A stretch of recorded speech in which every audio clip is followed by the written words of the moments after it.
I'm getting started early today, man. Come on in, come on in.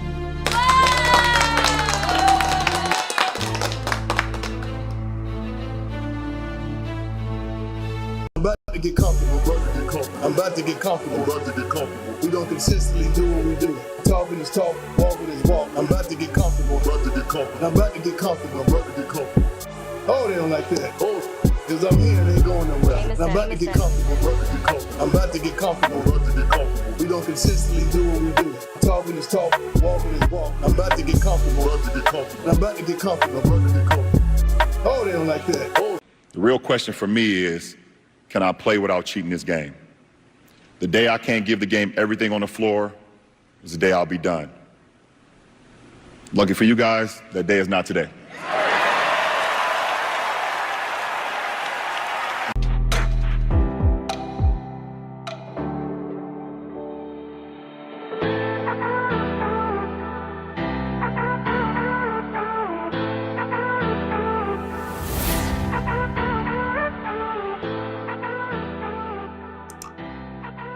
Yeah, yes, sir, it's time.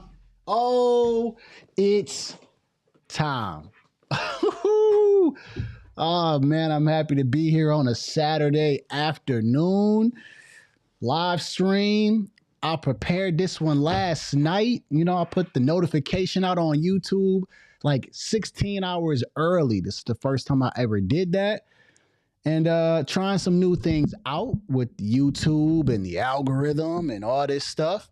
And so today I have a good show lined up. Oh, I have a great show lined up, right? I did decide to hit the Facebook button. So if you are on Facebook, hello. You know, sometimes I leave Facebook out because, you know, I just don't, you know, Facebook, you know, y'all just be complaining. You know, it's a lot of Democrats on Facebook, you know, a lot of liberals on Facebook, which is probably who I should reach out to come on to the show. But, you know, sometimes I like to focus on the YouTube crowd. They are more engaging, you know, and it's fun. But anyways, I've opened this up to Facebook. So hello there, Facebook. Got a good show lined up, right? I got one thing that I call off. I got one thing I call off topic. I got one off topic, basically one off topic discussion I want to talk about, right? It is sports related. Interesting fact for the bronzexual fans who don't understand this particular video that I want to talk about, that this guy breaks it down very well with visuals. You know, because that way you know, bronzexual fans can have like a Pictionary book so y'all can actually see what is being said so we can then articulate our point here. And then I want to talk about Amber Rose. Amber Rose going on to Chris Cuomo's show to talk about Tory Lanez. And, you know, the more and more that I look into this story, and the more and more the videos come out, I do have a question on like, why wasn't this stuff presented at the time of the trial? That part really makes me mad. The part of Kelsey, who is the friend who is allegedly the one who shot Megan in the foot. Why did she get immunity? Right? If she didn't do anything, why is anything being offered to her? I mean, these are common sense questions. And then Tory Lanez gets put away for 10 years and, you know, almost gets stabbed to death. And all of a sudden the story comes back to life. I don't like what's going on with this Tory Lanez deal. I just don't. All right. I don't like what's going on here. It's a lot of funny business going on. And, you know, it seems like an innocent man is locked up in jail right now. And we're just supposed to turn a blind eye and just continue to let this happen. And I don't like it. And Megan the Stallion, aka Megan the Liar, which is what we're gonna call her. Oops, on the live stream lineup. Megan the Liar might be getting pressure from the music industry, but it's still wrong. So I want to talk about what Amber Rose had to say. Also play a video of Megan Thee Stallion when she got pulled over, or not pulled over, when she got detained basically by the cops, and what she said. What she said. And when they asked her, what did you get shot? She said, I didn't get shot. I said, this is odd, bro. Like, I got a new setup here. So, you know what? Let me change this around real quick while I'm on the phone. While I'm on this live stream. I got two screens up, but I'm running them very differently. So let me make sure. Can I move between both? There we go. I got to do it that way. So anyways, yeah, Megan Thee Stallion then says she didn't get shot. And I'm like, that's interesting, you know? And this is on body cam. So we'll talk about that. And then we'll get into some Trump. We'll get into some old Trump, right? What? And he decided to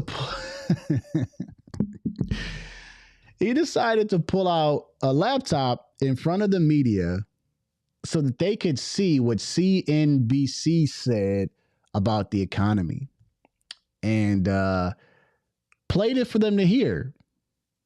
I don't think it changes anything, but I thought it was very funny that he's basically saying, I want you guys to look and report on this. So we'll talk a little bit about Trump. And then I want to dive into, I've been seeing too many videos of women complaining about food stamps. It's only been women that I've seen. And I'm not trying to make this a man versus woman thing. I haven't heard men talk about like food stamps, but I'm hearing a lot of food stamp complaints of people that are mad because their amount has gotten reduced. Some of them have gotten significantly reduced, but we go talk about it. And again, I've seen nothing but, and it's been black women. This is what I've seen a black woman with a bonnet on complaining about the food stamps. I seen just another black woman, you know, she was just regular, but she was just kicking and screaming about what is she supposed to do now that she's not on that her food stamps got cut from like a couple $100 and now she's like below 100. And I'm like, damn, really? Like, I don't kick and scream when I got to figure out how to get groceries for my family and how I got to figure out things for my family. But y'all have been depending on the nipple for so long that now that you're getting off the nipple, you're kicking and screaming like a baby because you can't get your breast milk. But we'll talk about it. I'm sure by that topic, I'll be warmed up. Make sure y'all hit the like button. I was supposed to go live at 4:30. I changed it to 4:20 because I was ready. I was ready to go. You know what I'm saying? Normally, you know, I got, you know, a lot of things going on here at the house and I got to come on here late or, you know, I got to extend the time because, you know, I'm running my time, but I'm early and I'm ready.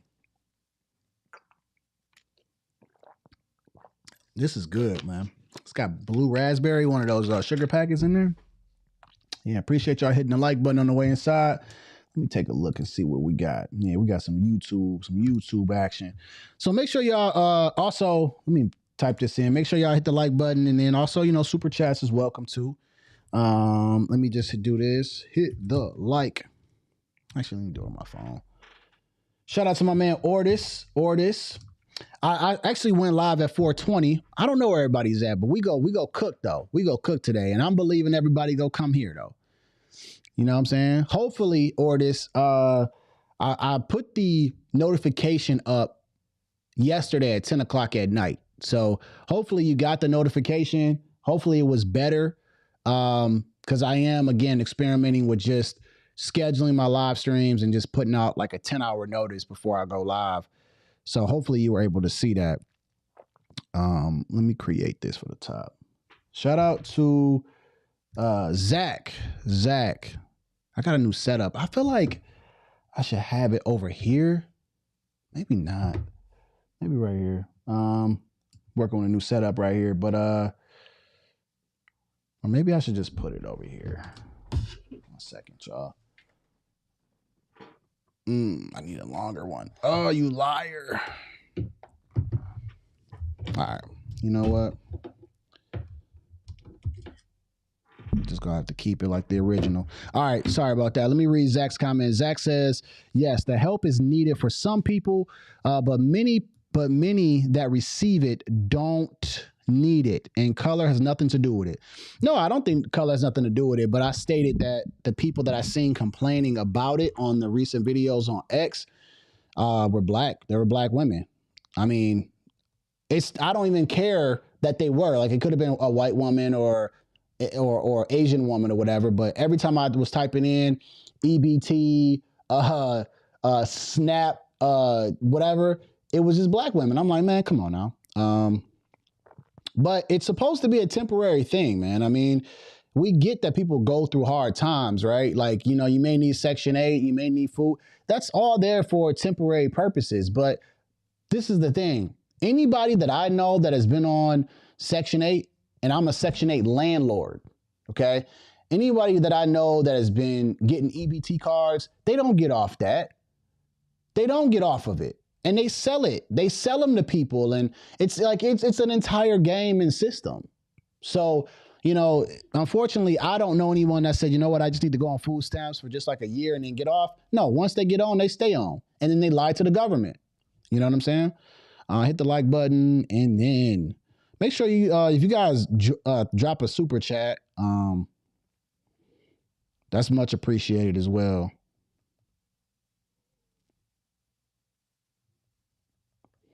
All right. One show, man, you guys showed me a lot of love. CG, Coffee Grinder threw in super chat. Roro threw in the super chat. Even earlier this month, Skull, I can't remember the numbers in his screen name, but he threw out a super chat too. And so, man, I appreciate you guys, man. So, yeah, just make sure you hit the like button. And if you feel welcome, throw in the super chat throughout the show, man. All right. Let's get into it. Let me get to the intro and let me get into the show, big dogs. You know, I wasted a little bit of time just so that I could get past that 4:30 mark. And we got some people starting to come in here, Orders. We got some people coming in. Orders is like, man, where everybody at? He said, where the party at? Right? What's going on, everybody out there in YouTube world, YouTube land? I am Jay Jones, and welcome to the live stream lineup. You are watching a master at work. All right. Now, bear with me, y'all, right? I like to do a show. I like to have a little warm up, and I want to warm up and do some sports. So, Zach, hang with me, bro. Hang with me, bro. You know, I hope you know a little bit about sports. If not, I'm only going to be on this topic for a minute anyway, but we'll get over to some politics. Zach says, that wasn't to counter what you said at all, but many have false belief that it's more the colored community. No, you fine. There ain't no issue there. No issue there at all. Let's go. Let's get into it. Let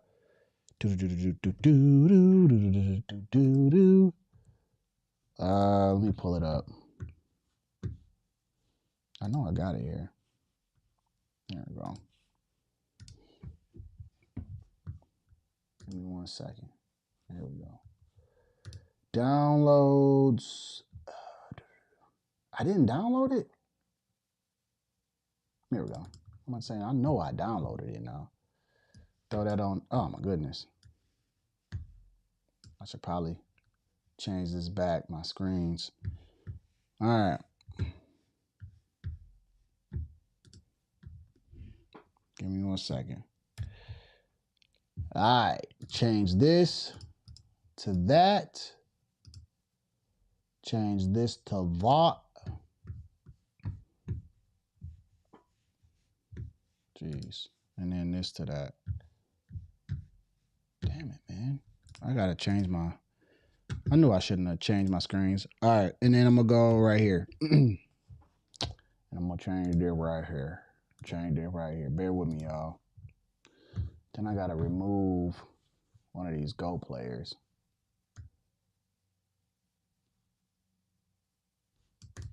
Guess we just run it up. Run it up. Oh my goodness. Oh my goodness. The love is already here. Zach, my goodness, bruh. About to make my whole Saturday. Let me fix this. Shout out to Zach, man. Shout out to Zach. Zach is now the sponsor of the show, by the way, as well. You know, I gotta show love. Shout out to Zach. Here comes the money. Here we go. Money talk. Zach says that Hippo character runs at high speed, his legs forming a ball like blur. All right, let's see. Last thing before I go freaking insane. Let me change my screens back to where they were. So we about to talk about LeBron James, right? Lebanon James, right? And as a person, I think LeBron James is he's shown himself to be a pretty cool person. His political view is absolute trash because I think he panders. But when we talk about sports is I'm still big into sports, and I'm into sports. I'm a Kobe fan. I mean, if it's not obvious, right? So this is the basketball that I enjoyed, right? I enjoyed the physical basketball, real defense. And then I started to tune out kind of before Kobe even retired. I would say I tuned out of basketball maybe three, almost 4 years before Kobe retired because the NBA got real trash, right? It turned into the Steph Curry league. And I don't blame Steph Curry for being a talented, God-given talent. I blame the NBA for changing the game to being such terrible quality. And then it got to Bron, and then Bron, man, whatever. So let's get into this, man. Let's get into this video. Oops. All right, let's go.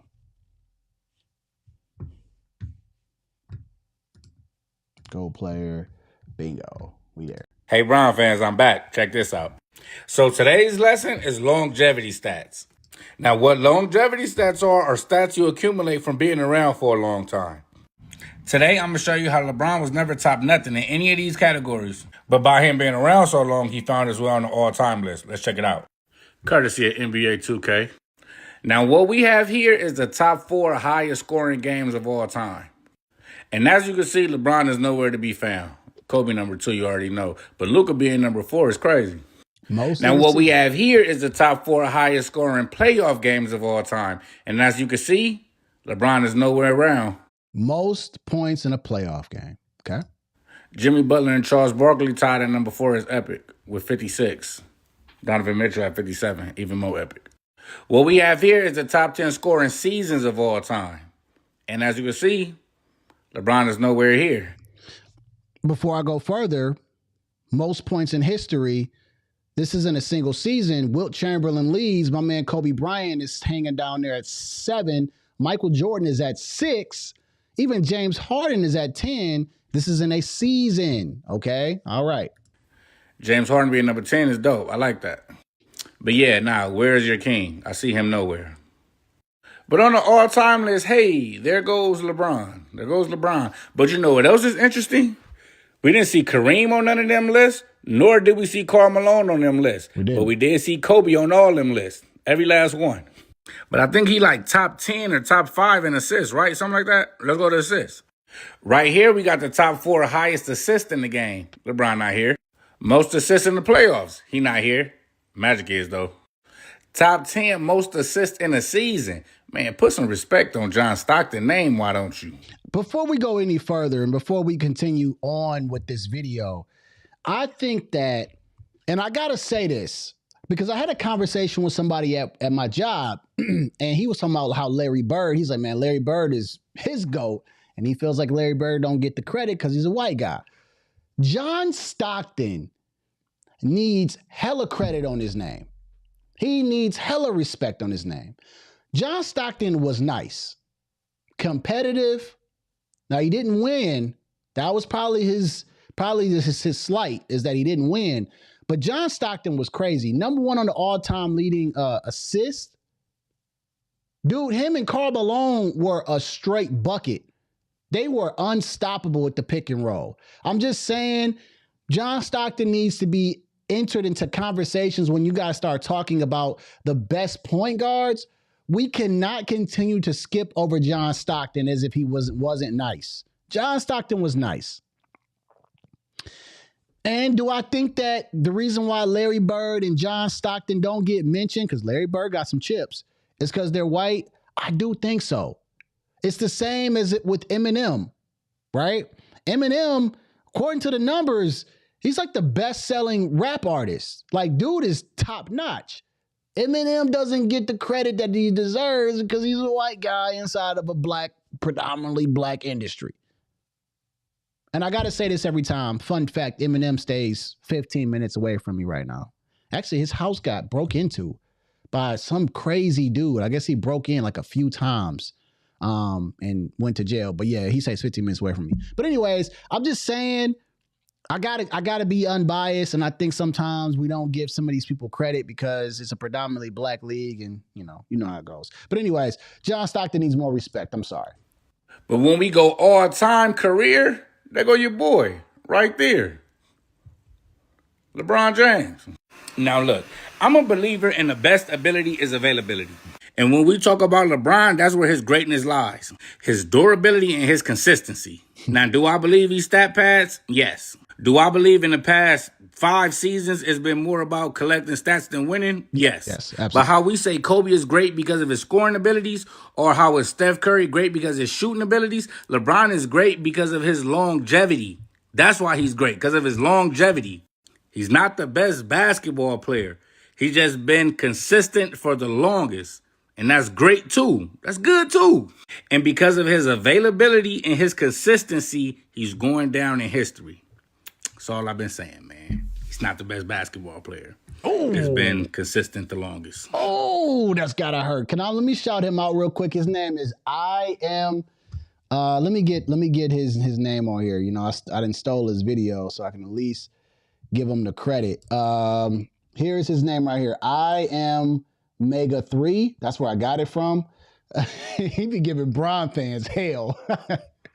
But anyways, I do want to talk about this, and he makes up a very, very good point about LeBron James, Lebanon James. And here's the point that I want to say is that if he's so great as far as a scorer, right, why isn't he in these top lists, right? Why is he not in these top lists? Most in the season, most in a playoff game, right? Kobe's on that list. Michael's on that list. And so longevity is 100% a great thing. Period. Like there's nothing else. It's a great thing to have longevity. No one can predict longevity and being a durable athlete. That is perfect. That's great.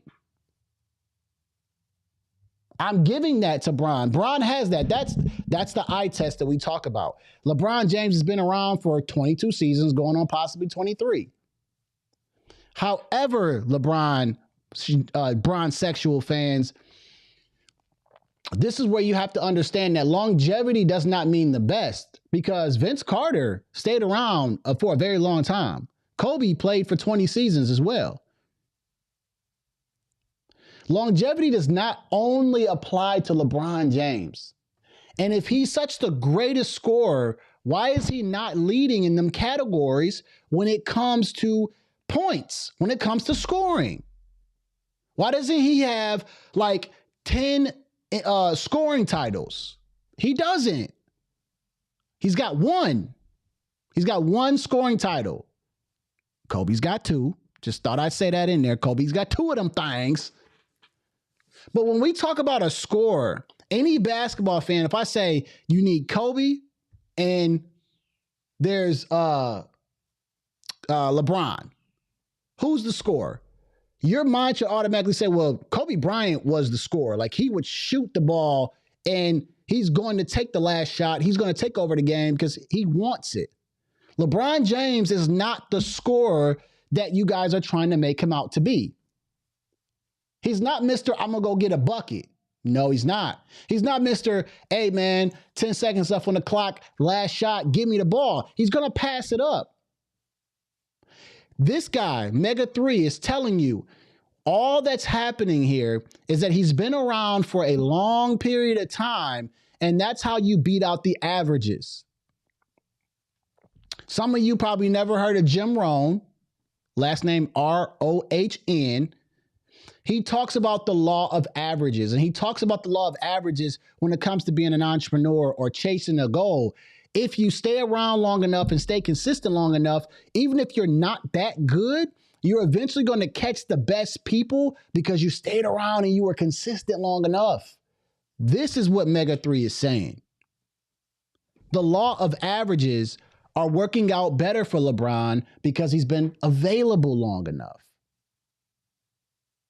However, when we start talking about finals records and we start talking about winning, this is a different conversation that bronze-sexual fans cannot have with MJ fans and even Kobe fans. As much as you guys want to try to take a shit on MJ's era and make it seem like Kobe wasn't doing no real business and was just being carried by Shaquille O'Neal, which both of them were doing their part, but Kobe was no slouch. Okay? Shaq was dominating. Like, why not let him dominate?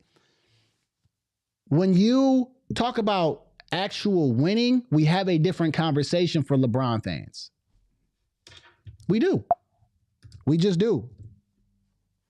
We can't say, well, he's been there 10 times, but he's only won 4. He's only won 4. Kobe's went there 5 times.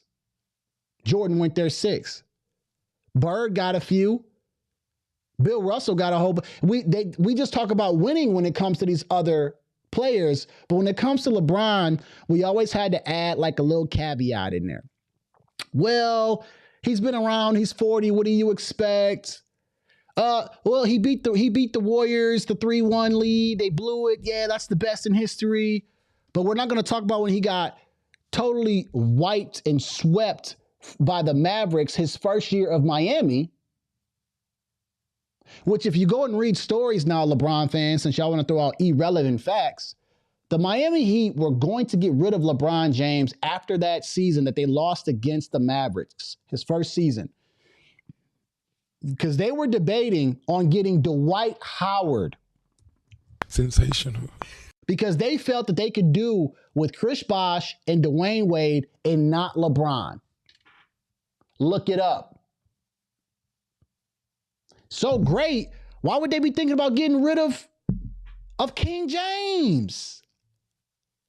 Because he wasn't getting the job done. And they could do it with Dwayne Wade, who already won him a chip. Now, let me dial it back. What I wanted to say on this video is longevity is a great thing. Durability is a great thing because players like Tracy McGrady, Grant Hill, even a lot of other players that come to my mind that were really good that got held back from injury, Penny Hardaway, we all say what ifs if they would have stayed healthy. So just like we have that conversation, we also have to applaud LeBron for being the king of longevity.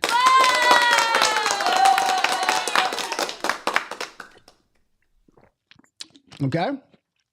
But when we start talking about the greatest of all time, when we start talking about who was a better winner, when we start talking about who's the better scorer, when we start having these conversations, LeBron James starts to kind of get off of that list because there are better people in that conversation.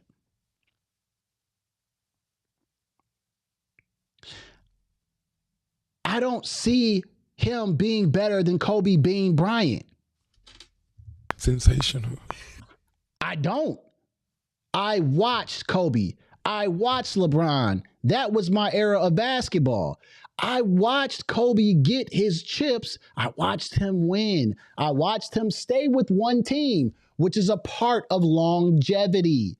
Staying with one thing or team for a long period of time is a part of longevity.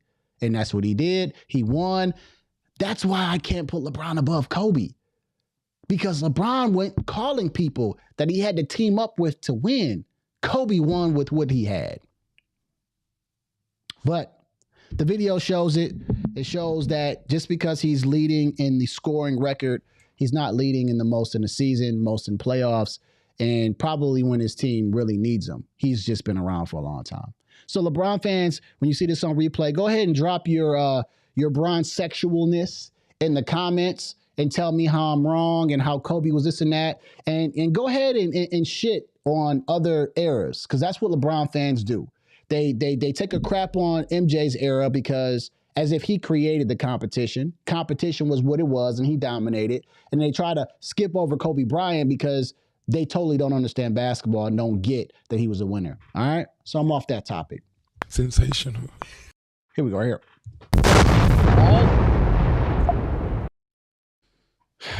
All right, y'all. So now that I got that out the way, I want to talk about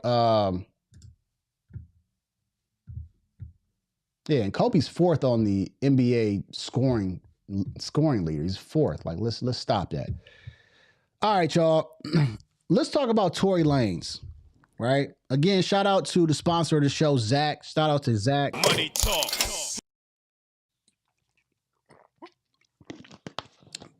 Appreciate the super chat.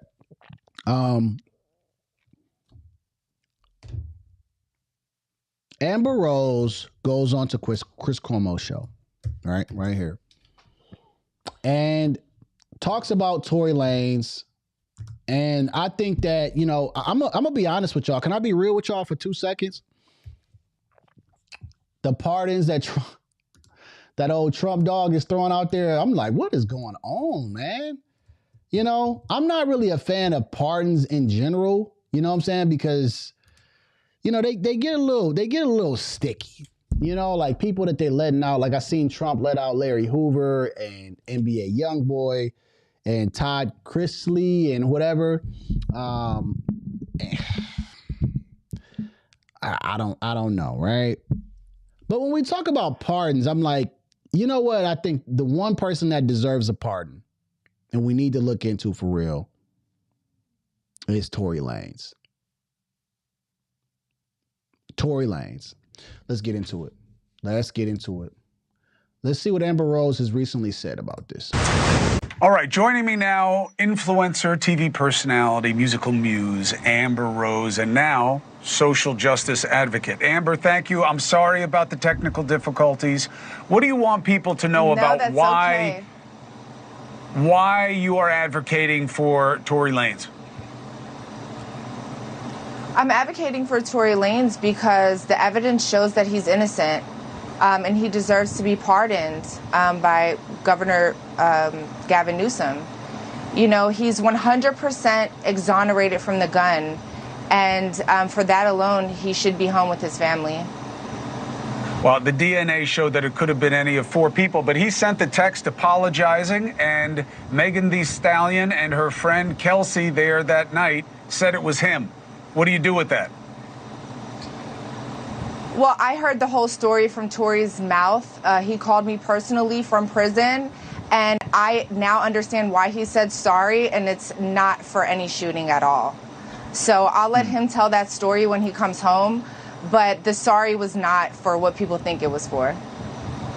Amber, I got to invite you back on the show because we got screwed up with... I wonder, because I've heard something about him messing around with these two or 2 girls. You know what I'm saying? So I'm wondering, I don't know, man. I'm wondering if he got himself tangled up into some BS and then it's turned out to be the worst. But let's go. Time, so we'll make it work for you whenever you want. Because I want to talk to you about Diddy and your experience there and what you think about what's happening with him and what people should know.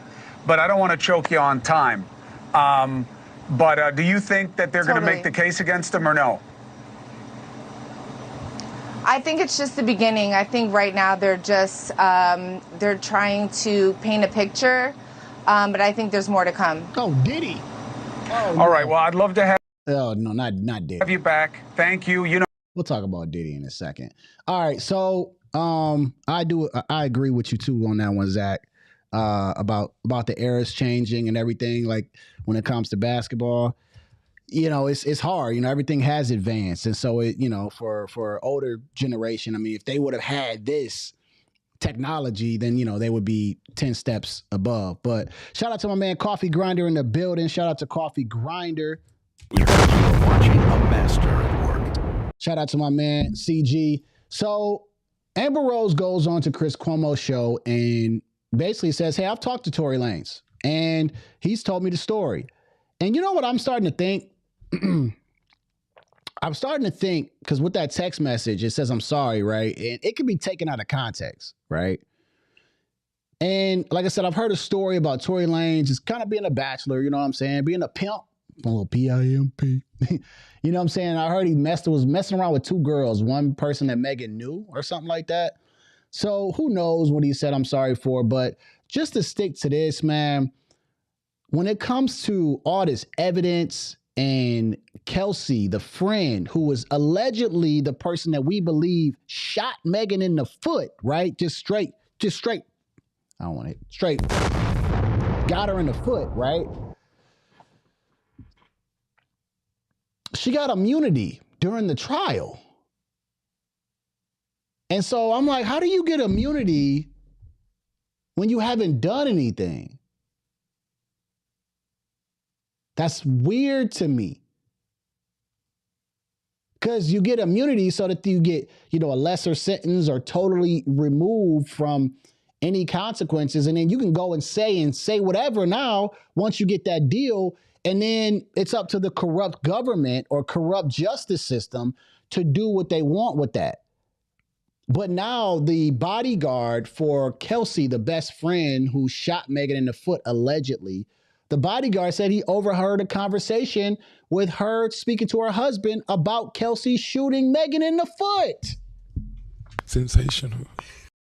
And then the DNA on the gun, they're like, there's 4 other people's DNA on there. And they say basically 0.1% could be Tory Lanez. So it's not his gun. His fingerprints will be all over that. When it's your gun, you're handling the gun. You have to take the gun. Most people will empty the clip, load the clip. You're touching your gun all the time. Taking it, whether you take it in and out of a holster. Like, I'm a gun owner myself. And my evidence and my DNA is all over my gun. All over it. Because I have to handle my gun all the time. That right there was problem number 1. Problem number 2 is this right here, y'all. And we're going to play this video right here of Megan Thee Stallion from her own voice saying that she did not get shot. So I know Ortis said he doesn't really know much about this case. And I just encourage you to, do your own research, have your own viewpoint on it. But the more and more I'm looking at all this stuff, I'm starting to see, I'm like, she said it was glass. But then the trial is about her getting shot in the foot. And then she says right here to the cop that she was never shot. Right here. Let's play it. Megan the liar. Ma'am, do you think we're going to go to jail? What's that? Do you think we're going to go to jail? I don't know. We're trying to figure it all out. As long as you guys cooperate with us and you guys tell us what happened, we'll go accordingly, okay? But if you guys are not telling us, if you guys are, then I don't think... I really cannot go to jail. Okay. I cannot have that on my image. Okay. So how did that happen to you? Glass. Glass? Where? Where we were coming from. But I'm not from here, so I... Okay.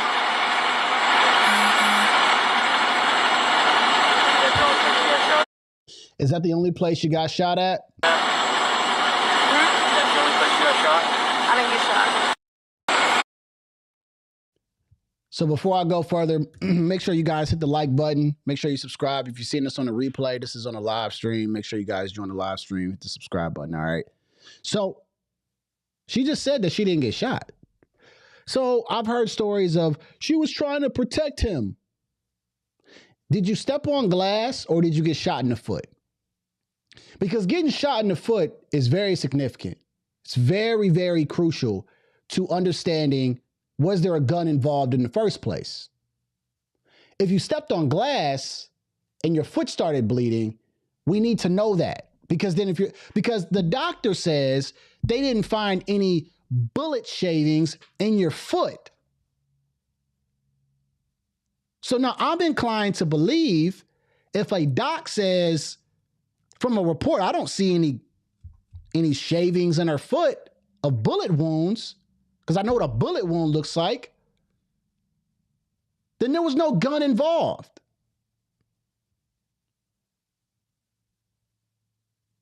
There's too many inconsistencies here.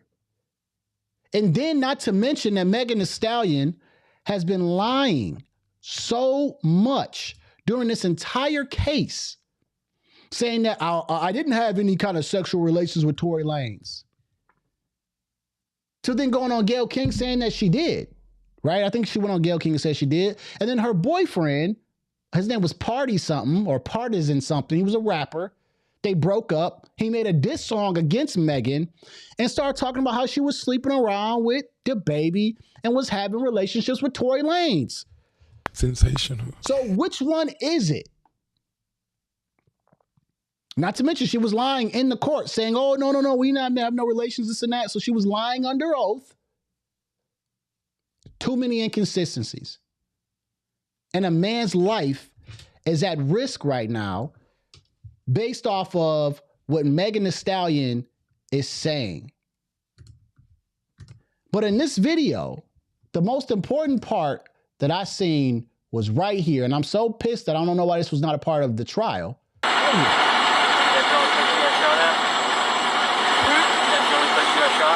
didn't get shot. Right here. I didn't get shot. You know what I say to that? What? CG says, bullet wounds are very distinctive from lacerations. I've seen several or both in my life. So if she didn't get shot, right? She's telling the cops that she didn't get shot. Tory Lanez is in jail based off of this firearm. Discharging this firearm and all this stuff for 10 years.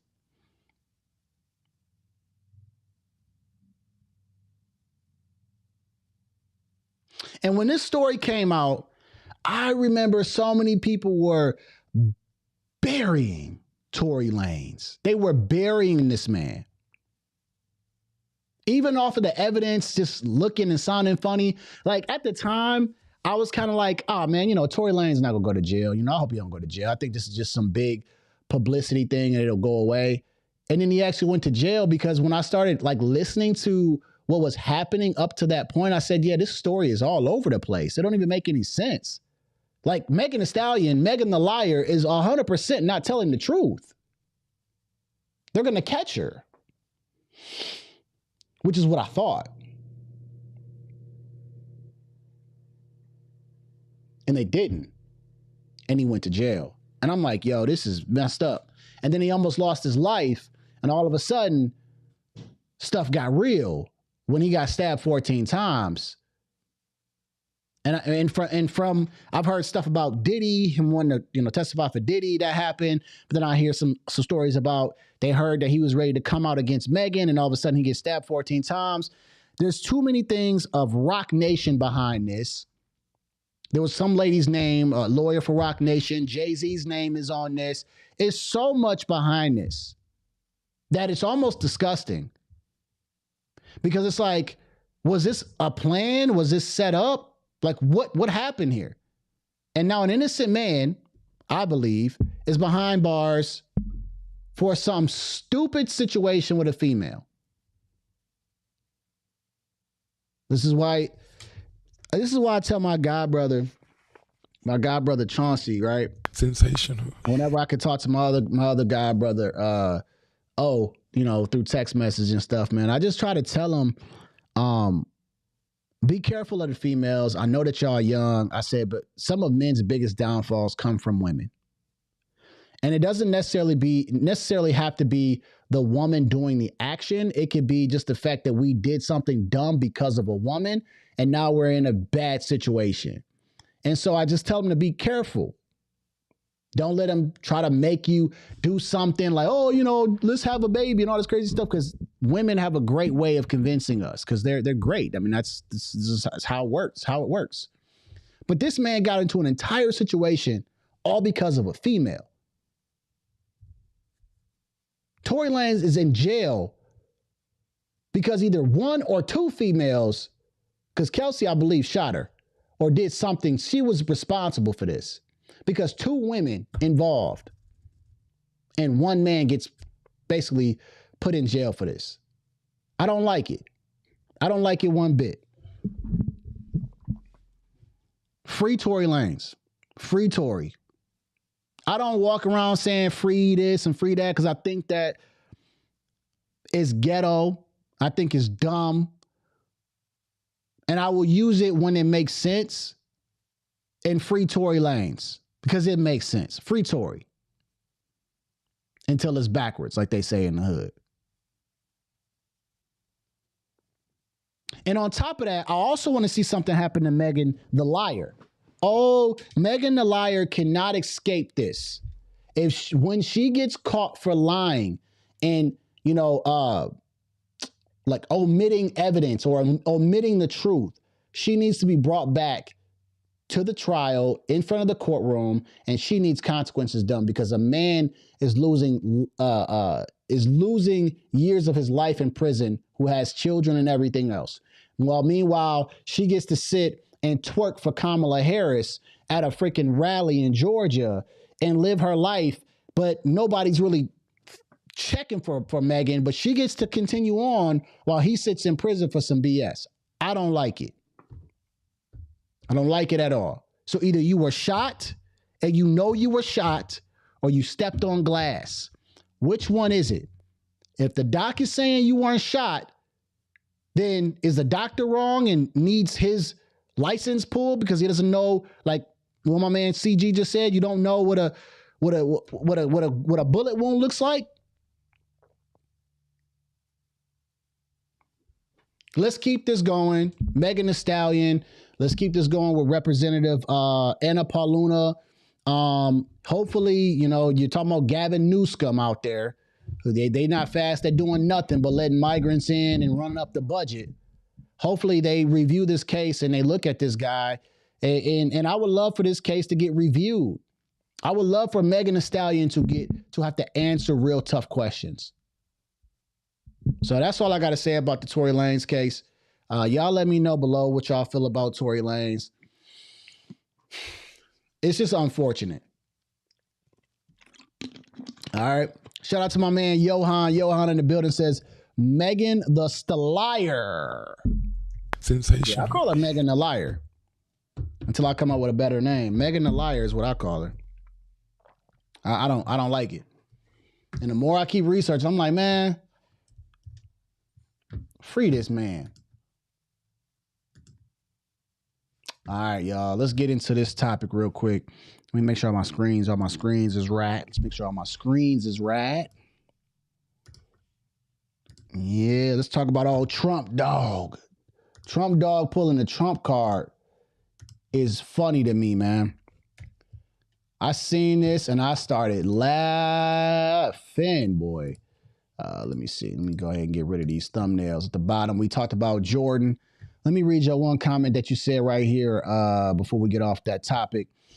Zach says that not even adding into gear advances, throw some Converse All-Stars on James. Yeah.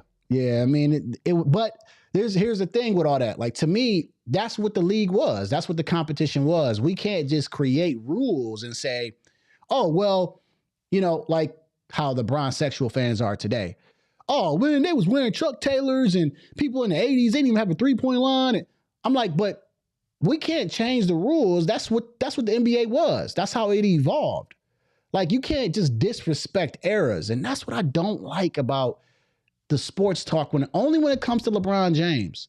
Like, when we talk about Tom Brady or Patrick Mahomes and Dan Marino and Doug Flutie, right? We ain't sleeping on Doug Flutie now. You know what I'm saying? We talk about John Elway and Peyton Manning.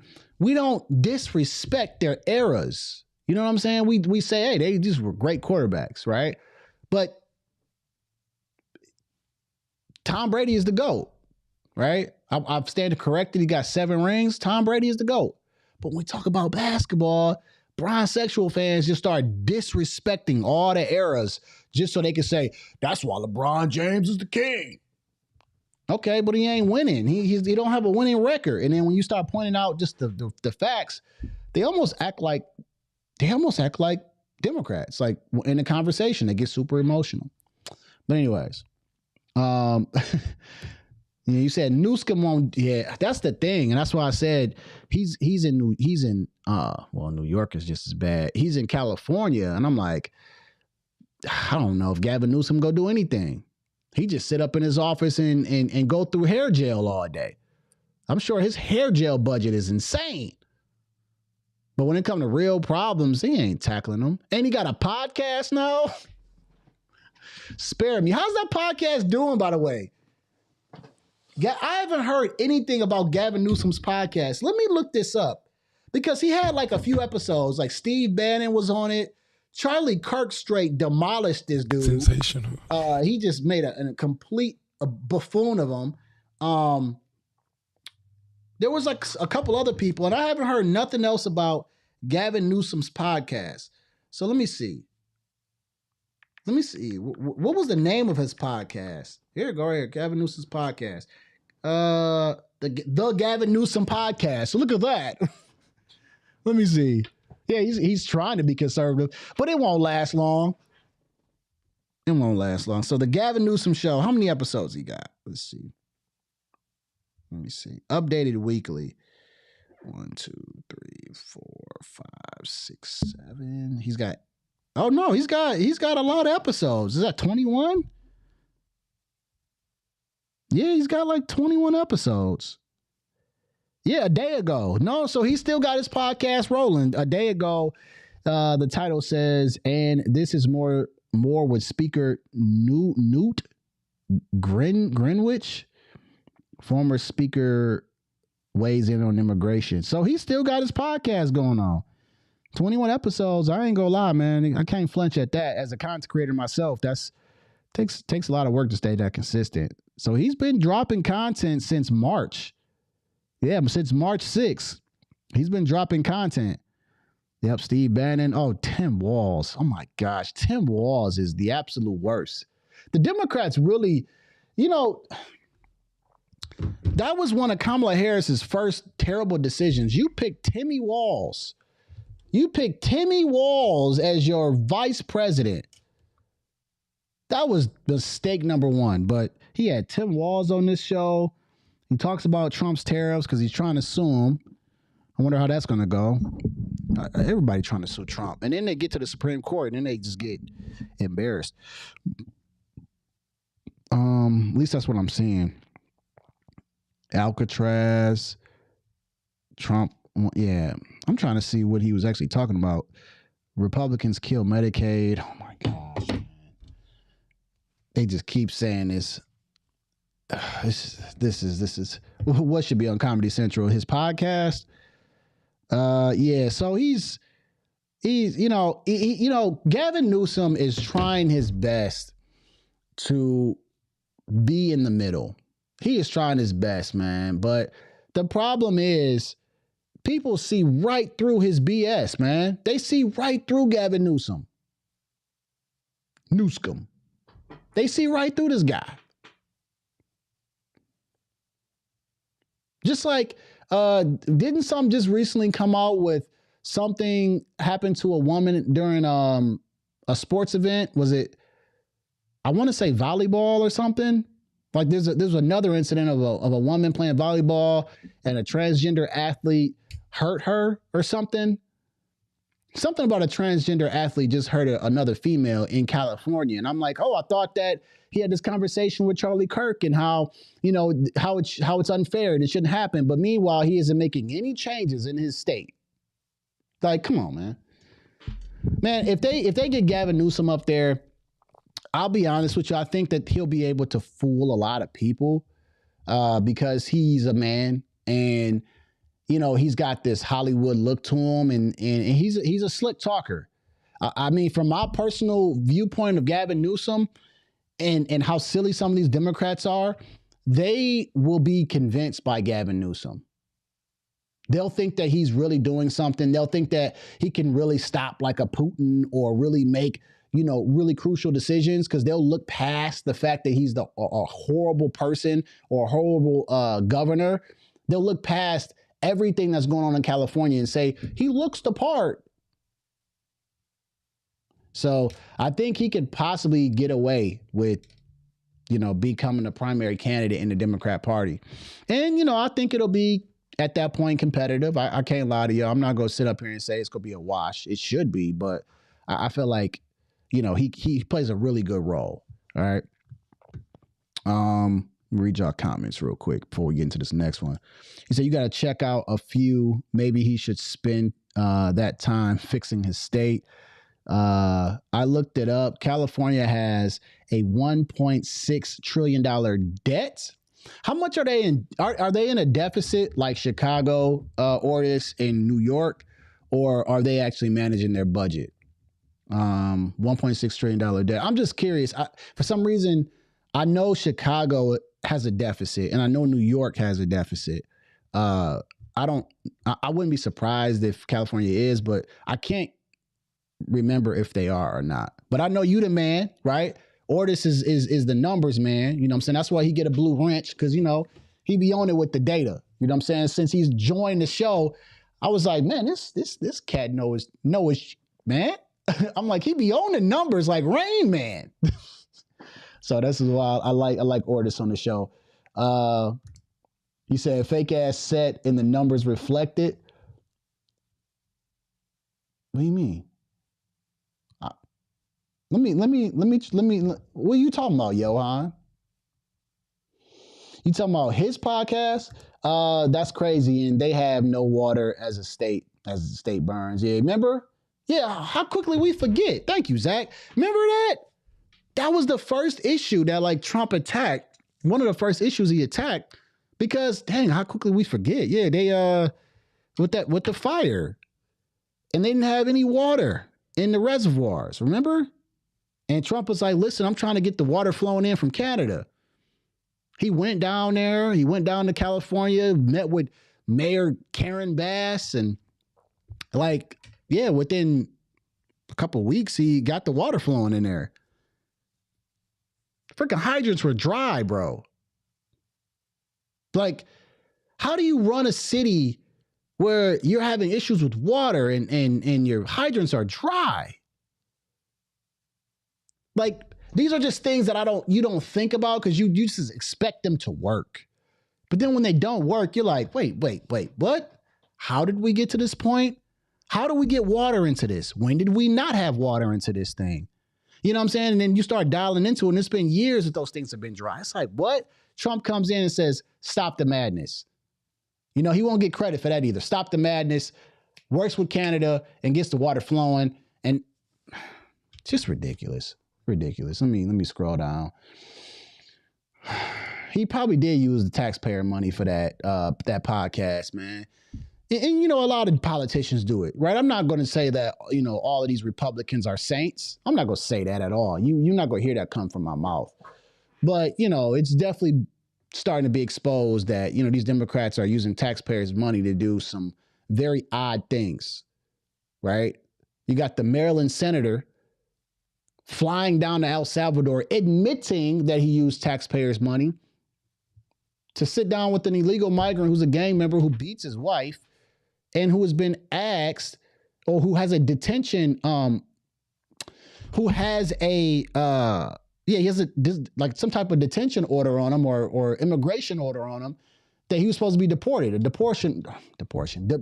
Or I can't talk to that. Y'all know what I'm trying to say, right? But they fly down there on taxpayers' money. You got AOC and Bernie Sanders taking $220,000 private flights on their oligarchy tour. Just insane. On taxpayer money. It's a big FU to us. Come on, bro. And then they want to get mad at Donald Trump because he instead is gifted a plane and takes it instead of using the taxpayers' money to go and buy another Air Force One and pay for one. We can't give him credit for not using the taxpayer money and then using the gifted plane that we got from Qatar. I mean, come on. What? Oh, I guess we also should be mad at Donald Trump for not taking the presidential salary and donating it to whoever, but he didn't take it. But meanwhile, these folks are taking all of our taxpayer money and doing who knows what with it. Look at USAID. Look at this type of stuff that they're funding. But we can't applaud when someone wants to save our tax money, Doge. And when Donald Trump doesn't want to spend our tax money on a plane, thank you. But we want to get mad and we just don't, make no sense, man. Let me go down to, what's her name? CG says he does not care because they will recall him and this is his last term. They have tried 2 recalls in the past and voters killed them both times. In California is ran like crap, man. That's not mismanagement. That's corruption. Yeah. Oh, goodness. Stephen A. Smith. Let's not talk about switching A. Smith. Stephen A. Smith would be much better candidate. Nah, man. No, because what that really shows, make sure you guys hit the like button as well. We'll get to this next topic. What it really shows if Stephen A. becomes the candidate is that it doesn't really matter what your policies are. It just matters what your image is. And as long as you have a decent image, then they feel like, oh, well, we'll just throw him in front of the camera and then we'll tell him what to say. Like, Stephen A. is I call him switching A. Smith because one day he's conservative and the next day he's a liberal. And, he calls himself an independent, but I just think that he's afraid of taking a hard stance on embracing Trump because then that would go against like the black audience, what I'm saying, that he has. So, but I mean, I think Stephen A. does have fair points though, but as a candidate, nah. Commentator, cool. He could stay being a commentator. He could be like a Rush Limbaugh of like he says, of the world and just kind of be that guy. But as a candidate, that's a horrible choice for the Democrats. And that shows how bad the Democrats are in trouble. Y'all don't have nobody? Y'all got Stephen A. and y'all polling? Let's not talk about their polling. All right.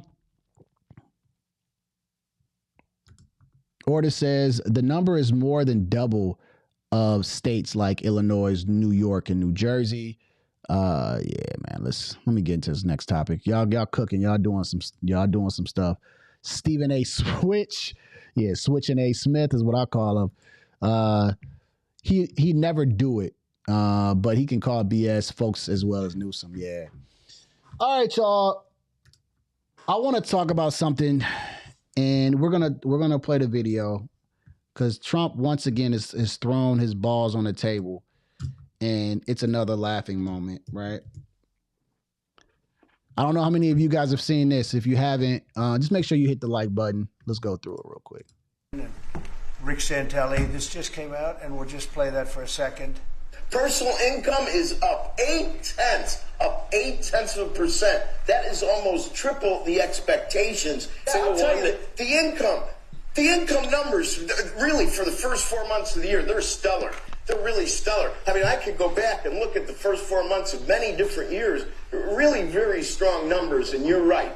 This administration is criticized for just about everything under the sun. I've never, ever in my lifetime had glimpses into the politics of an administration in the form of transparency like this one. Why don't we be, give credit where credit is due? Income really shooting up. Rick, I also thought everybody was going to get one last order of imports that were going to be tariffed, and they were loading up on things. How the hell they already fix the trade, or not fix it, but to cut it in half? That's crazy. So there wasn't a lot of front loading of things that they needed before the tariffs hit. Yeah, I'll tell you what, it really does call into question some of the conventional wisdoms. And, it's going to be interesting to see what happens next month when we get this number, or we see some of the other numbers like current accounts, see how they fared. Because I don't know, I've been watching these numbers a long time. I don't think I've ever seen the trade deficit cut in half in 1 month. Not bad. Right? Not bad. Come on, guys. All right. So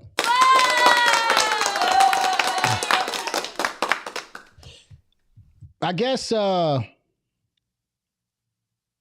this is how Trump's got to be able to stick it to the media, since they don't want to really talk about, you know, real issues. They don't want to talk about what he's fixing, right? So I want to run this by you guys real quick, and I want to talk about what we were dealing with under AutoPen. Okay. In January 2021, inflation was at 1.4% when Joe Biden took office. Okay. 1.4% inflation rate when Joe Biden took office. A year and a few months later, June of 2022, inflation reached what? 9%. Just what? It reached 9% in June. I'm sorry, June of 2022, it reached 9.1%. And then in December of 2021, inflation was at 2.9%. At the moment, Donald Trump has inflation at 2.3%, right? Orders can correct me if I'm wrong in there in the comments. I believe right now we are at 2.3% under Trump.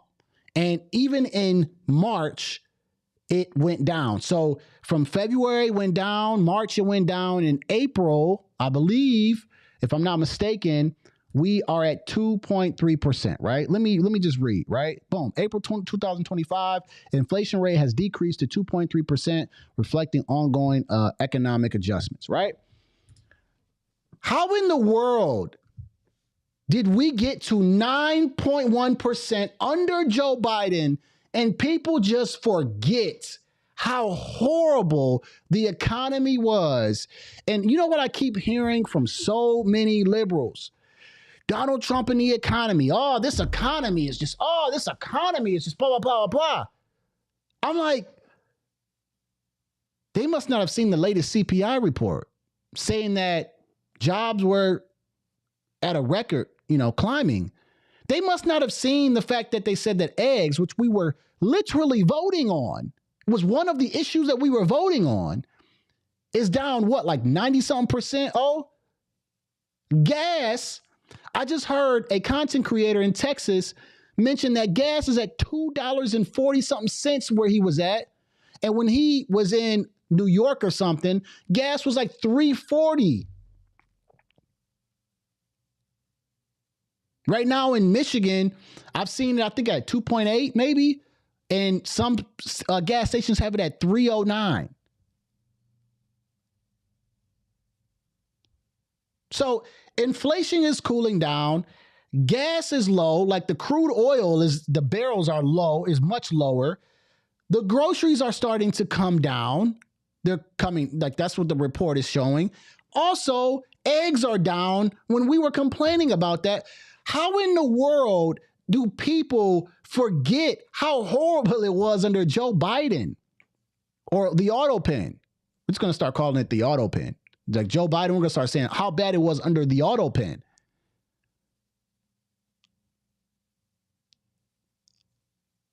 But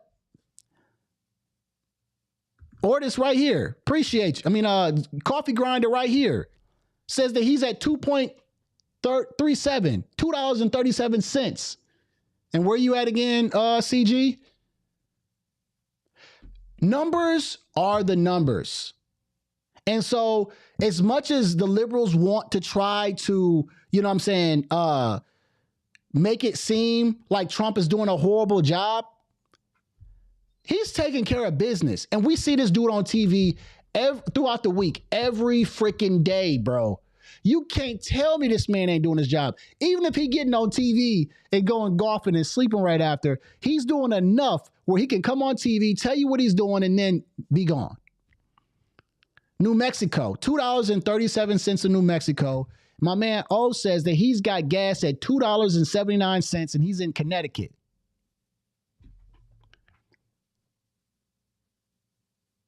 Hello?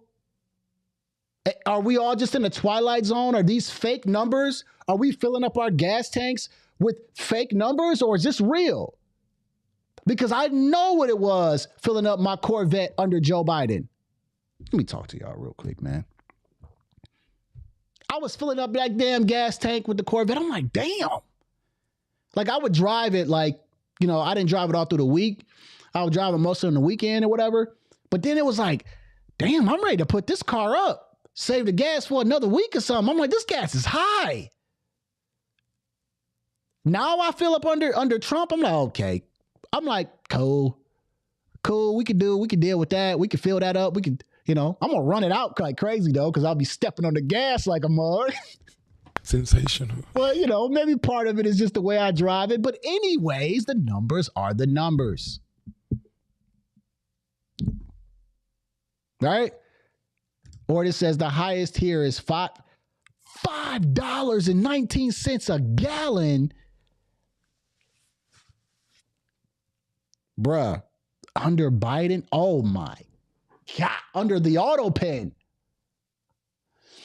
So if you're watching this video on replay, I need you to hit the like button, right? Drop a super thanks or anything in that as well. Trump has the numbers already in his first 4 months. He's got 3 more years to actually, you know, live out his term. But all I keep hearing from liberals is how bad the economy is. And I'm like, well, the numbers are showing that things are getting better. So either the real issues that you have in your financial life is coming out, or you were naive under Joe Biden because you didn't want to admit how bad things really were. Because I could have sworn people like me, CG, probably even Zach, but I could have sworn when we was on the live stream before, we were like, bro, this freaking world is ridiculous, bro. And the economy is out of control. I'm in real estate and the interest rates are crazy right now. The housing prices are nuts. Sensational. Nuts. Under Donald Trump. Because I'm an investor too. I was flipping houses under Trump. Like I was buying distressed houses, flipping them, selling them like, boom, like hotcakes. Under Trump, there was so much activity, so much inventory. Buyers were buying stuff up. There was bidding wars going on houses, but the interest rates were low. So people were like, hey, this is the best time to buy because I got a 3% interest rate. Now, interest rates are in the 7s. Right? Before Donald Trump came in, interest rates were high 7s and all that. I think you're in the 6s right now, 6s and 7s, depending on your credit score. But people's interest rates were insane under Biden. They are literally sitting on the sideline, waiting for Jerome Powell to reduce the interest rate. And they are literally, if they go down 1%, they are there probably within the same working day that they find out about that interest rate. They can't wait to get from up under the auto pen's interest rate. And that's what Trump is trying to do now. So what did I want to say about this? I really wanted to talk about, I love what Donald Trump has done here where he's like, listen, why don't you guys talk about the economy and the numbers that have come out?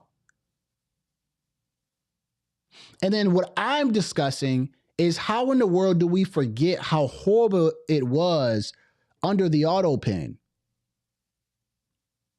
We all were living through it. We all know what the hell was going on. But then the complaints that I hear today are how bad Donald Trump is and the tariffs is what they keep talking about. And everybody's an economist now and they get how this works. And then when I ask them, well, how do you fix it?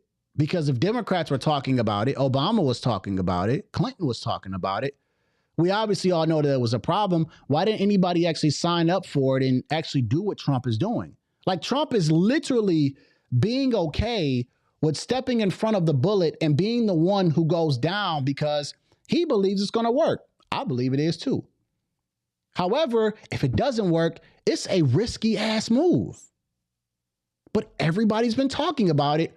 Who's going to do something about it? Sensational. Nobody's done nothing about it. So Trump's like, listen, man, I'm going to step up to the plate and do it. I'm going to do it. So now you got liberals complaining about the tariffs. They don't know how to, they all they know is tariffs, the consumer pays for the tariffs. Fine.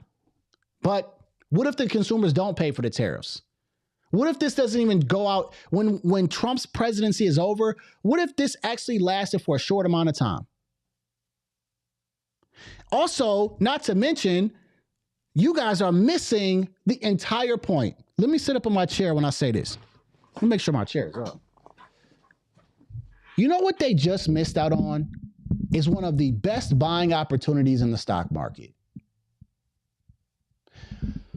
I seen a content creator discuss how he bought Tesla during this. I don't know if they had Tesla before, but they bought Tesla during this, and he's up, and it's quite substantial in his portfolio. They missed out on a golden opportunity to start buying stocks at a discount during that time of Liberation Day and those couple weeks that those stock market was down. Guess what? The stock market is back up now. The stock market is back up, right? Shout out to my man DJ in the building. You know, I see you coming through here. I remember me and him was sitting at the kitchen table, my kitchen table, and we was like, damn, man, the stock market kind of crazy. And we was like, yeah, you know, the stock market was down at that time. That was in April. And then literally a couple weeks later, stock market is back up. So people could have bought during that time, but instead they were complaining about Donald Trump is doing this, he's doing that, blah, blah. All right, well, I bought some. I'm looking okay. Because there's probably not going to be another opportunity like that again. That was like a freebie. That was literally like, hey, that was the closest as inside trading, I guess, as we would ever get again. Hey, so this could be a great time to buy.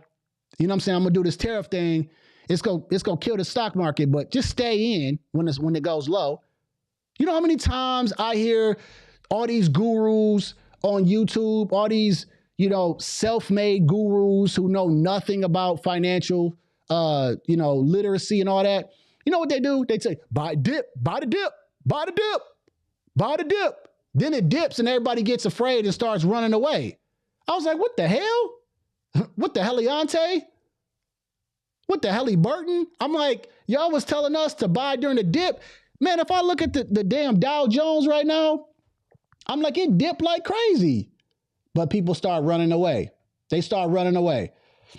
I wish I had my other phone because that's where I got everything. I got the NASDAQ right here. Look. Boom. Right here. Right? Look at this. Look at it. Look. How clear is this damn dip?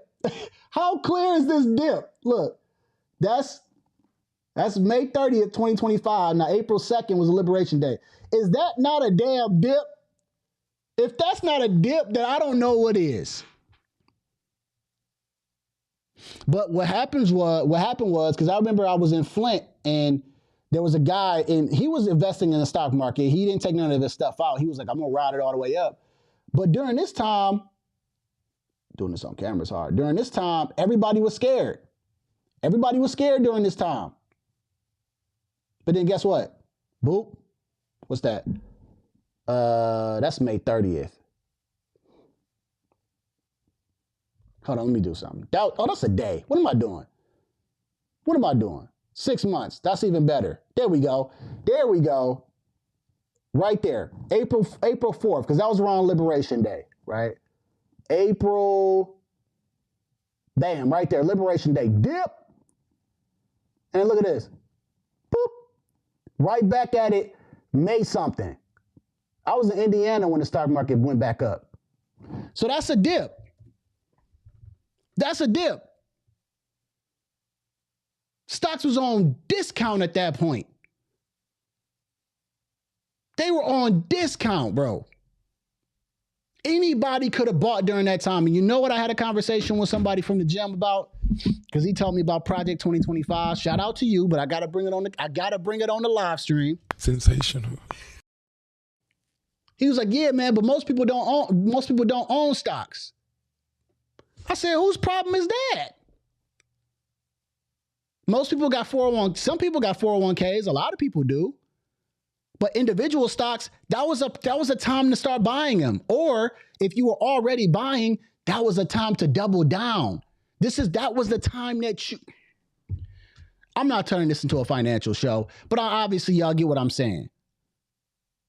But what I want to hit home is that's the time that liberals were all complaining about, oh man, how bad it is right now and everything's going down and look at the stock market. And again, they react too quickly to what Trump does and they don't let things play out. And then the stock market was back in like 3-4 weeks, man. So when we look back in time, we're like, oh, that's old news already. So if Trump then does what he's supposed to do with the trade war and the stock market continues to go up, we'll say, oh yeah, April 2nd, Liberation Day, that's an old news thing. So anyways, that's what I wanted to say. Trump is doing this thing right now in the economy.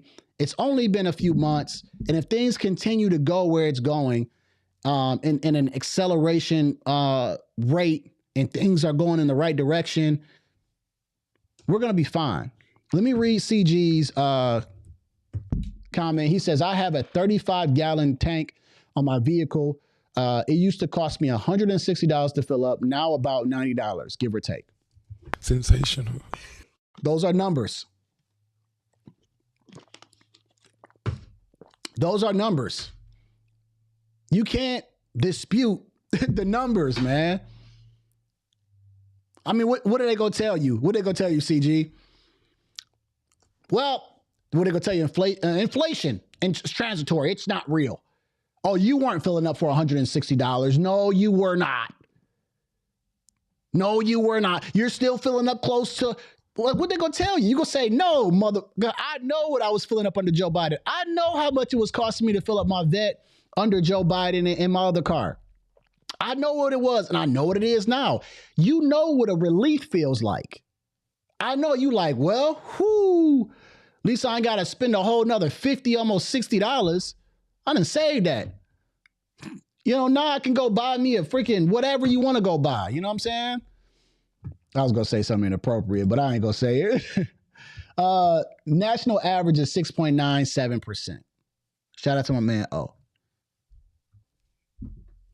Shout out to my man, Donald Jeff joining, man. Shout out to him. Shout out to you, sir. Shout out to you. Sensational.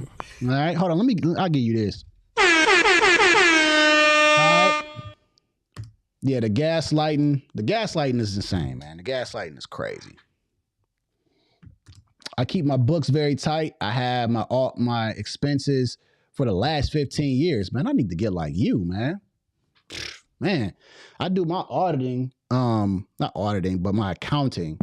I do it. I got me a new office, but I do my accounting over here now. You know what I'm saying? So I come over here every Sunday and, you know, see where I'm at, what bills is due and all that stuff. But man, the last 15 years, that takes some diligence. That means that you are in control of your finances and know where your dollars go. That's actually a really good thing, bro. Like, this is something I want to talk about because I put it on like my story sometimes, and obviously I don't think it really gets anywhere because it's Instagram story. But I do something called accounting. And like I said, it's either I do it once or I do it every other week. And what I do, man, is I legit sit down. I have a net worth spreadsheet that I need to update. I'm not going to lie. It's been like 2 months since I updated it, but I would update it every month. I got a net worth sheet. And I'm literally going through everything that I owe, all my assets. And I even know how much I'm worth. All right. I know how much I'm worth, big dog. Estimated. And I go through all my bills. I say, what's due? You know, how can I eliminate this bill? What do I need to do? How can I put more money towards this? And I encourage people to do that. Like, take an accounting of your finances and go through your transactions. Do it every Sunday and do it for like 2 or 3 months so you can see what's coming out of your account, because most likely, if you haven't done that, there's probably so much garbage that is coming out, like a little $10 here, a $5 here, $30 here, that you could start eliminating and saving money on, and just starting to really understand how your finances work. I cut out $90 worth of just BS since January. Just like some subscriptions that I had that I was like, all right, and not even just like regular subscriptions, like some stuff I had for my business. And I'm like, you know what? I don't need this no more. I could do without this. And I started saving myself money. So I would encourage people to do that. Do an accounting of your bills and even your personal life, like, you know, what you got coming up, what you got to do with the kids. I got a big old calendar that I write stuff in because I'm a little old school, but I encourage y'all to do that, man. So shout out to CG for doing that. I just use Excel, man. From my net worth tracker, I just use Excel. You know, simple assets column, liabilities column, equity column, and I do assets minus liabilities and all that stuff. And then I figure out how much it's worth, and I figure out how much real estate I got. So, you know, that's what I do. Shout out to April Roeder. My first time seeing you on the channel. Shout out to you. Right. Sensational. Before I get into the next topic, April, what video did I get you to subscribe on, or how did you come across this? Yeah, it takes time. Like I said, sometimes I forget a Sunday, but I make sure to put it in my calendar, like accounting Sunday, and I usually do it after the gym. So now that I have me an office space at home, I used to have an office space. I would do it right after the gym. You know, when I'm feeling pretty good, I would go to the office and I would spend like, I usually spend like 30 minutes, you know what I'm saying? 30 minutes. And I had a system. I said, okay, what bills are due this following week and the next week? All right. That way I can just wrap myself around, okay, what the heck is coming up? And then I figure, okay, how am I going to take care of that? Okay, am I getting paid this Friday? Yes or no? How much am I probably getting paid? Okay. And then I go through my transactions, right? Okay, what BS came out? How could I not have spent money on this? And then I do my net worth tracker, which is like, you know, just for me to know, like, all right, cool. You know, how much am I possibly worth, right? So that's just me. Okay. So you just came across just the live stream. Well, yeah, make sure you hit the subscribe button for me. Hit the like button, right? Hit the like button for me as well. And I do live streams every week, at least two a week. I've been ramping them up lately, right? And you get a lot of love from my chat too, right? All right, let's get into the next thing right here. You said my son is into saving. He's getting me into it. Yeah, it's one of those things where it's like, it's annoying, but once you kind of get a hang of it, you start to kind of like, you start seeing the inconsistencies, and then you want to fix it. Because one thing you don't want to do is just get paid from your 9 to 5 and then just use the money. And then not knowing, like, okay, what's coming out of my account? Like, that's just the first thing. So you just want to know where your money goes. And again, I'm not here to preach or teach to you. I'm just saying this is something that I've been doing, and I'm still learning how to get control of these things. And it helps. All right, y'all, this is going to be a good topic, right? I got to fix my what's the name? My pad. Because it has a better sound when I do this damn drop. But anyways. Sensational. Let's talk about food stamps, y'all. Food stamps. Food stamps. Yeah, I need y'all to get my likes up, man. I need my likes at least at 10. You know what I'm saying? I need my likes at least about 10. I'm at 7 right now, man. I ain't really liking it like that, but let's talk about food stamps, man. I'm sorry to say this like this, and I know it's probably going to sound really bad, and I don't really know how to work on the delivery of this, but I have been watching a few different videos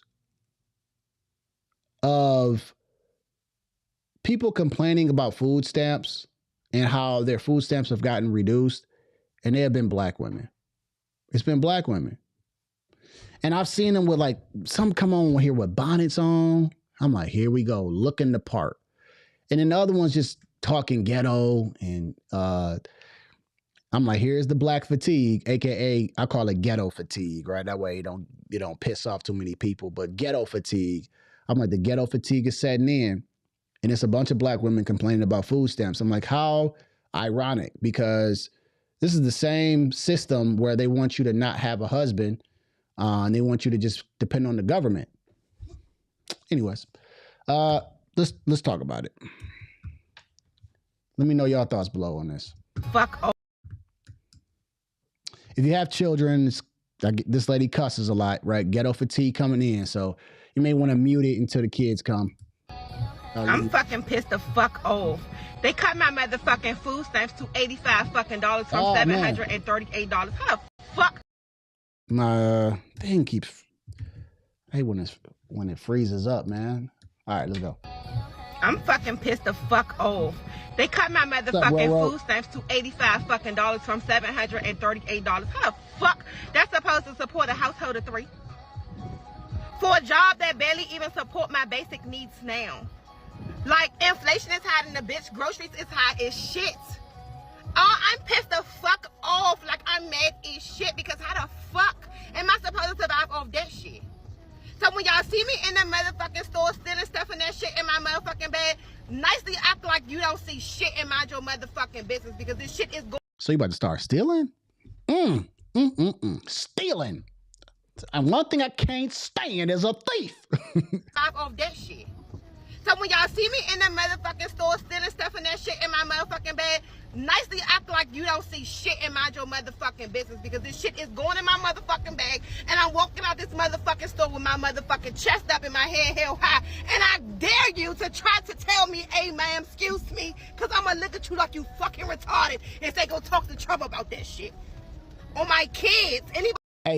Hey, put some bass in your voice when you talk about Big Dog Trump. When you talk to Big Dog Trump. Go ahead, I'm sorry. And I dare you to try to tell me, hey ma'am, excuse me, because I'm gonna look at you like you fucking retarded and say go talk to Trump about that shit. On my kids, anybody that motherfucking voted for him, girl, fuck you. Or him, fuck y'all, because y'all the stupidest motherfuckers I ever seen in my life. I'm fucking pissed the fuck off. They cut my mother. Do y'all think I voted for Trump? Do y'all think? Y'all think I voted for Trump? Oh, DJT? You know what? I might put this right here on the front for you, man. Let me see. I don't know how far it's going to be able to stick. Oh, man. Oh, yeah. April, we about to get right into it. April already know. Hold on. Let me see if I can put that on the top right there. Nah, then I can't see my comments. All right, let me stop playing with y'all. April said go to work. Listen, yes. Yeah, you know what's so bad about this is that why do you fit the description of exactly what I think somebody on food stamps would look like? Soon as you open your mouth from Baltimore or whether you're from DC, you know what I'm saying? Wherever you're from, why do you just fit the part of someone that I would say, yep, they on food stamps. Yep, they probably sell their food stamps too. They ain't gonna tell the government that. Listen, so many people, and I bet you when I say this, that know people that are on food stamps, Section 8, they are not trying to get off of it. Sensational. We know people on this program for years. I'm not here to say I'm better than you and this and that. I am just stating the facts. We know people that have been on this for years. And they do not want to get off.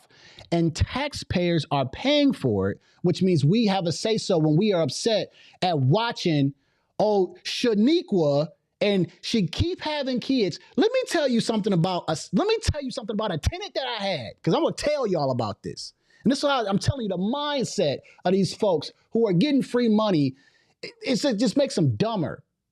I had a 2-bedroom home, getting Section 8 from it. It's only a 2-bedroom house. She already had 2 kids, which I don't know who was knocking her up. I mean, this lady was built terrible. And she went and had another kid. So Section 8 said, hey, you had too many kids in this 2-bedroom house. Like, you are getting free money. Like, legit, they were giving me 100% of the rent. She was paying nothing. And then she even had a job. And she told them, I don't have a job. And they were giving me 100% of the rent. She went and had a baby while on Section 8 and gets put out of a nice house in a nice area. They don't care or appreciate nothing, bro. I'm telling you. They don't. So they're on these EBT, and they're mad because Trump, or they're getting reduced. Listen, this is a short-term fix. This is not meant to be a lifestyle. April just said it, right? Shout out to April Roeder. She says, go to work, get a better job, work on your skill sets. See, these are things, I'm going to sound very old school. I'm probably going to sound like my daddy. Go and get a good skill set. You don't have to work that job for the rest of your life. My dad used to always say, you need to go get educated because you do not want to work these dead-end jobs. Working here, then you go to the next one, it's just a dead-end job. You have to work on your skills so that you can get paid more, you can be valuable, and you can also contribute to the marketplace. But the problem is, and I hate to say this, if you own it, it is what it is. The people that I have seen that are on this program, government assistance, they do not want to elevate in life. They just want to stay comfortable and wait for the government to send them their money, and they don't want to do anything else. But we as taxpayers have to pay for that. And we're watching people get over on the government and feel a sense of entitlement. Sensational. Tell me, after hearing this lady huff and cuss, that she doesn't feel like she's entitled to having more on her EBT card.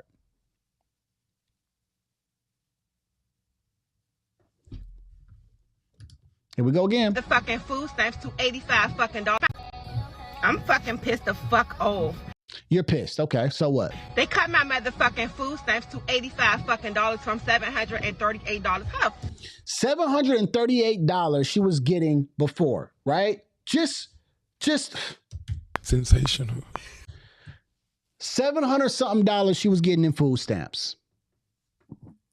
How many of you guys in the chat by the number 1 or the number 2?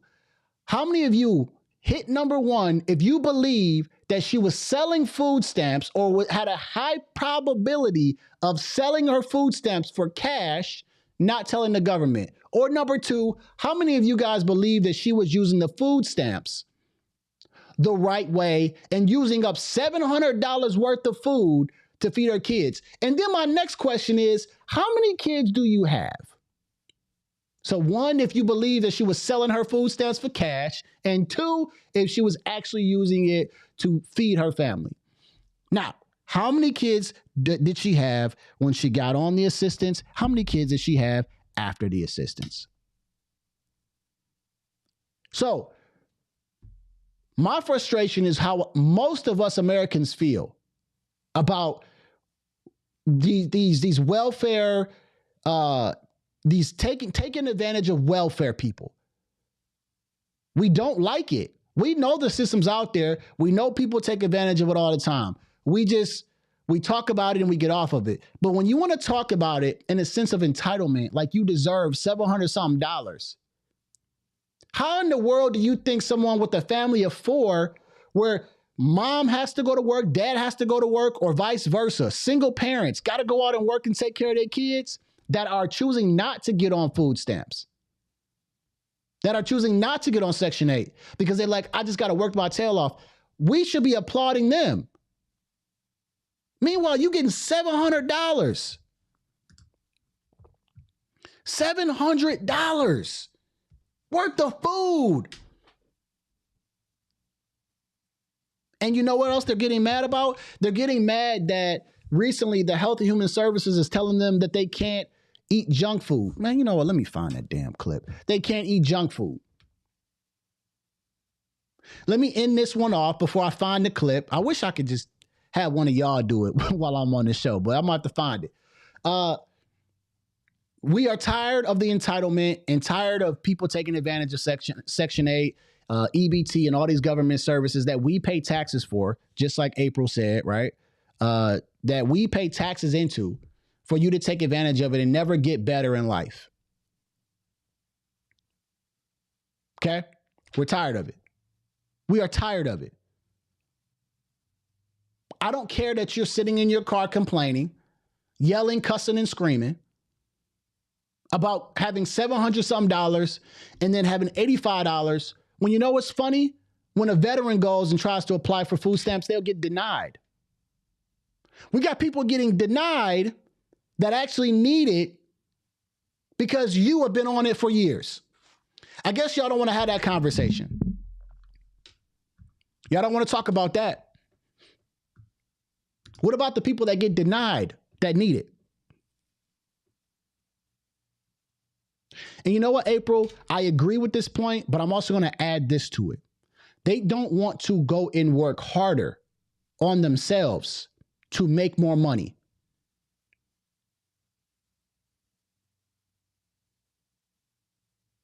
Because she has a job from this video. We don't know where she works. But any of us know that if we feel like the job isn't really taking care of our lifestyle and our necessities, we got to go find another job. And some people that I've worked with have even made the decision to go back to school. They don't want to, but they're like, I got to go back to school because I got to make this money. I got to grind for another 2 years to get my, associate's degree or bachelor's degree because I need to make more money. Right? I'm in IT as well, like for my 9 to 5 on top of real estate. And I know people that's like, I got to go get this certification so that I can, be more marketable in the marketplace and so I can make more money. I'm doing that currently right now, working on a certification because I'm like, I just want to have some job security in case anything happens, right? Because I don't have a degree. I have college, but I don't have a degree. I have certifications in IT. So I can say, you know what? Let me go get this certification that solidifies me because now I have experience behind it and it makes me very valuable. If I feel like this job isn't doing what it's supposed to, I can have something where I can go somewhere else. Not saying that's what I'm doing. But that's how people that aren't feeling entitled take life. Now I'm going to sit back and I'm going to just keep waiting for the checks to come in. This is crazy. So let me know your thoughts on this. I want to find this one video. Y'all bear with me. If this is your first time in the live stream, I'm telling you, it gets live over here and I love interacting with y'all. I want to find this video of this one person getting pissed about food stamps and the fact that they're cutting off junk food now. Have y'all seen that clip? Junk food.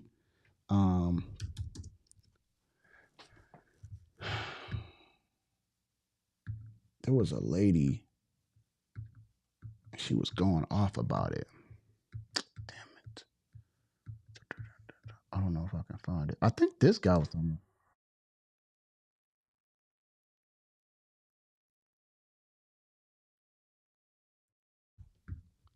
I think this was the guy who talked about it.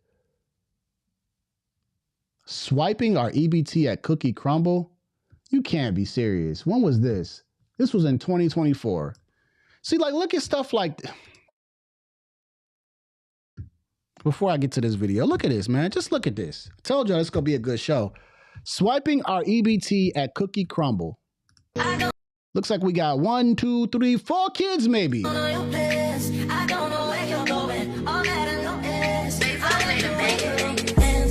Black Beauty 235. I would have to look into it and make sure this is real.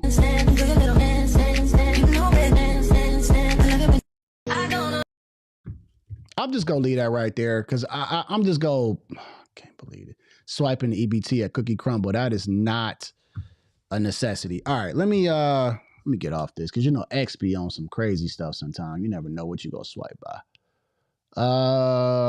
This is April 22nd. 8 kids costing us $3,000 a month on food stamps. Do you really need all of these people? Okay. Using our EBT at what? Wingstop. Yeah, you know, so many places allow you to use your food stamp card like everywhere. Can y'all give me one more like, man? I got 9 likes. Give me past 10, please. Give me past 10. I need 10, man. I need 10. Come on now. Give me 10. But I just know there's a lot of places where I see like EBT accepted, mainly at like gas stations and stuff and places. But so look at this, man. Look at this. Let's see this. Let's see this together before we decide to go into the next topic. I guess I should have named this the EBT show. Using our EBT card at Wingstop. Do y'all know about this? Thank y'all. Thank you. See, somebody listening to me. They got me to 10, man. Now I need to get to 20. What's the names? But I guess is EBT accepted at Wingstop? All Wingstops, or is this just a local one? Hold on. Let's count the kids at the table, y'all. Sorry. And it's so sad that they gotta be black. It's like every clip is of black people, man. 1, 2, 3. 2. Looked like that might have been 4. I didn't see that dude with the red before. I didn't see the dude with no, that was 3. That's 3.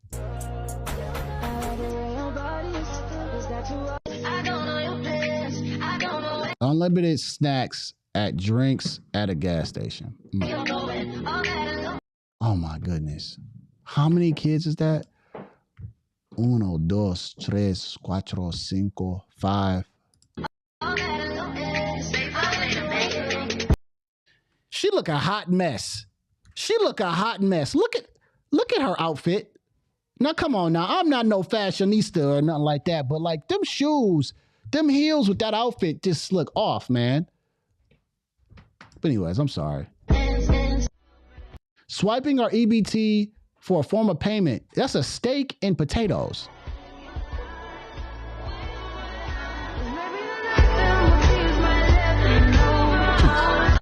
Lamb chops. Oh no, that's my favorite too. Swiping our 3,000 EBT card at Cheddar's.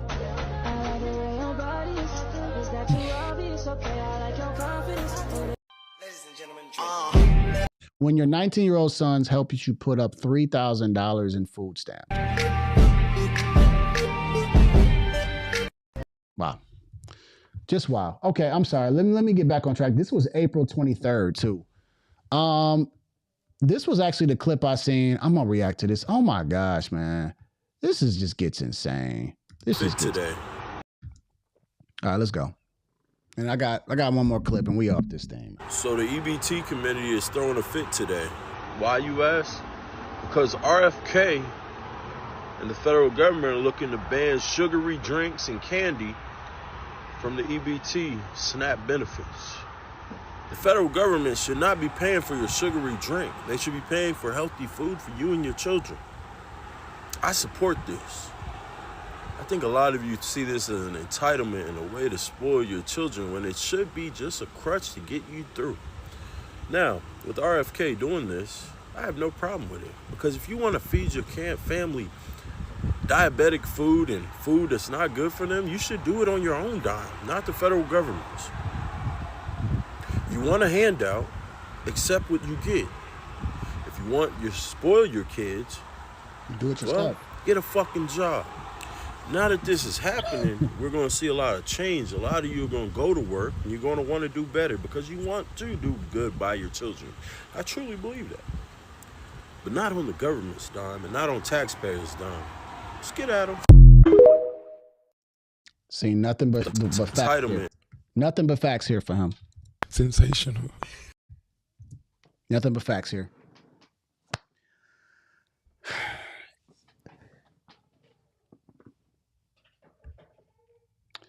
God forbid that your children can't eat candy on free money that you're getting. Oh my gosh, they make a stipulation. No more, we're not paying for your candy and things. First of all, we have a lot of problems in the Black community when it comes to health, and diabetes is one of them. One of my friends that I know just showed me he has this patch that he has on the side of his arm because he wants to monitor his sugar. He's a young guy, right? He's my age. And because he's like, man, my family has issues with, diabetes, high blood pressure. He's like, I just want to be able to monitor it and catch it. Right. And so instead of us wanting to actually, prevent the issues in the Black community, high blood pressure, diabetes, even high cholesterol, things like that, we're getting free money and then we're just going to feed them garbage food. I just showed you a video of them just eating everything on an EBT card, which is just crazy. Crazy. And now people are catching a fit because they can't buy candy and sugar and all this stuff. It's like, why can't you use your own money? Why can't you use your own money to buy those things? But that would defeat the whole purpose of the EBT. That would just totally erase everything, because the point of it is that they get this for free and they buy whatever they want and they wait another 30 days or however long they get and it just fills the card up automatically. It's a video game. It reminds me, I used to play The Sims when I was younger. I love that game. I'll probably play it even now when I'm older. I used to play The Sims and I used to put in a cheat code for money. They used to call it the simulations or simulants. And every time you would type it in the computer, the money would just, every time you went low, you could type in this code on the computer and then you get, $100,000, $100,000. And you can just keep doing it till you get $1 million. Guess what happened? Every time I played with those characters and they got low, I'm like, oh, I just used the cheat code, right? Remember Grand Theft Auto, the cheat code for the money, right? If I had a controller right now, I'll probably remember it because I did it so much. That's all that they doing. They got a cheat code. Why go to work? Why spend money on, the drinks and the candy with my own money when I could just wait? I could just wait for them to fill it up. And you get complacent. You don't learn when you do that. RFK has been appointed to make America healthy again. And guess what? We're okay with you not getting candy on your EBT card, because we shouldn't be having all that sugar in us anyway. Most of us know that the candy we eat is bad. We know it's full of sugar. It's addicting. But don't be mad at Trump because he's telling you not to eat. We're not going to fund these bad habits. You should be thankful. But instead, you guys are entitled. And you're pissed off at the government because, oh my gosh, they're trying to interfere with your life. They're giving you the money. We are giving you the money.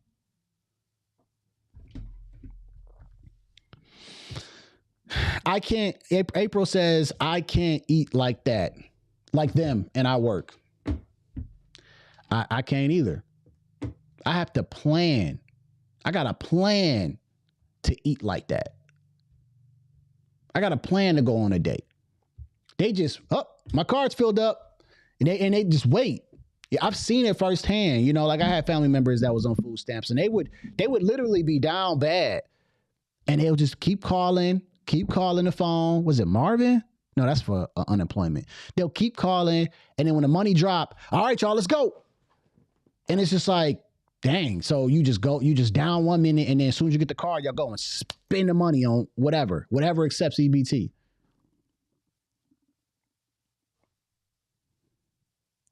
I mean, I'm not against this. I mean, I don't think we should have people on this program forever.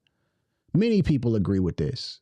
The problem is the people that are on it feel like you're a POS because you're saying things that go against what they do.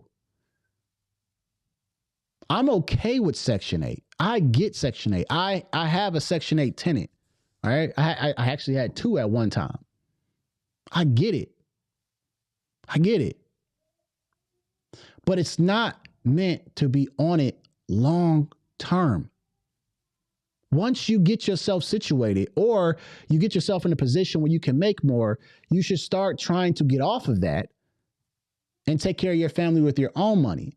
Because what that really does, and here's the secret to all of this, and this is kind of going into a little bit of mindset and all this stuff, it actually creates a sense of complacency when you get on those food stamps, because now you feel like you don't need to really work as hard like somebody else that doesn't have it. somebody else that doesn't have that and they need to figure out a way to get money, they might go out there, they might have to DoorDash, they might have to, Uber, they might have to, create a side business, and they gotta figure it out, and they figure it out. But for you that are on these food stamps, you just say, well, I'm just gonna wait. All I gotta do is wait. Even if I'm down really bad, I'm just gonna wait till they fill it up, because they're gonna fill it up. And all of a sudden now you're mad because you go from $700 that was going into your SNAP benefits to now you're at $75, and now you're pissed off at the world because the government's not giving you a bunch of free money anymore. Let me know your guys' thoughts on this as far as this EBT and RFK, who I support. I like RFK. I think RFK should continue to do some things. I heard he's taking the red dye out of a lot of foods. And listen, we can't sit up here and complain that, we're dying at a much younger age and then get mad when people are telling us that they're removing things that are harmful for us, right? So, cool. This actually brings up my next topic, too. I was going to save it for tomorrow's show.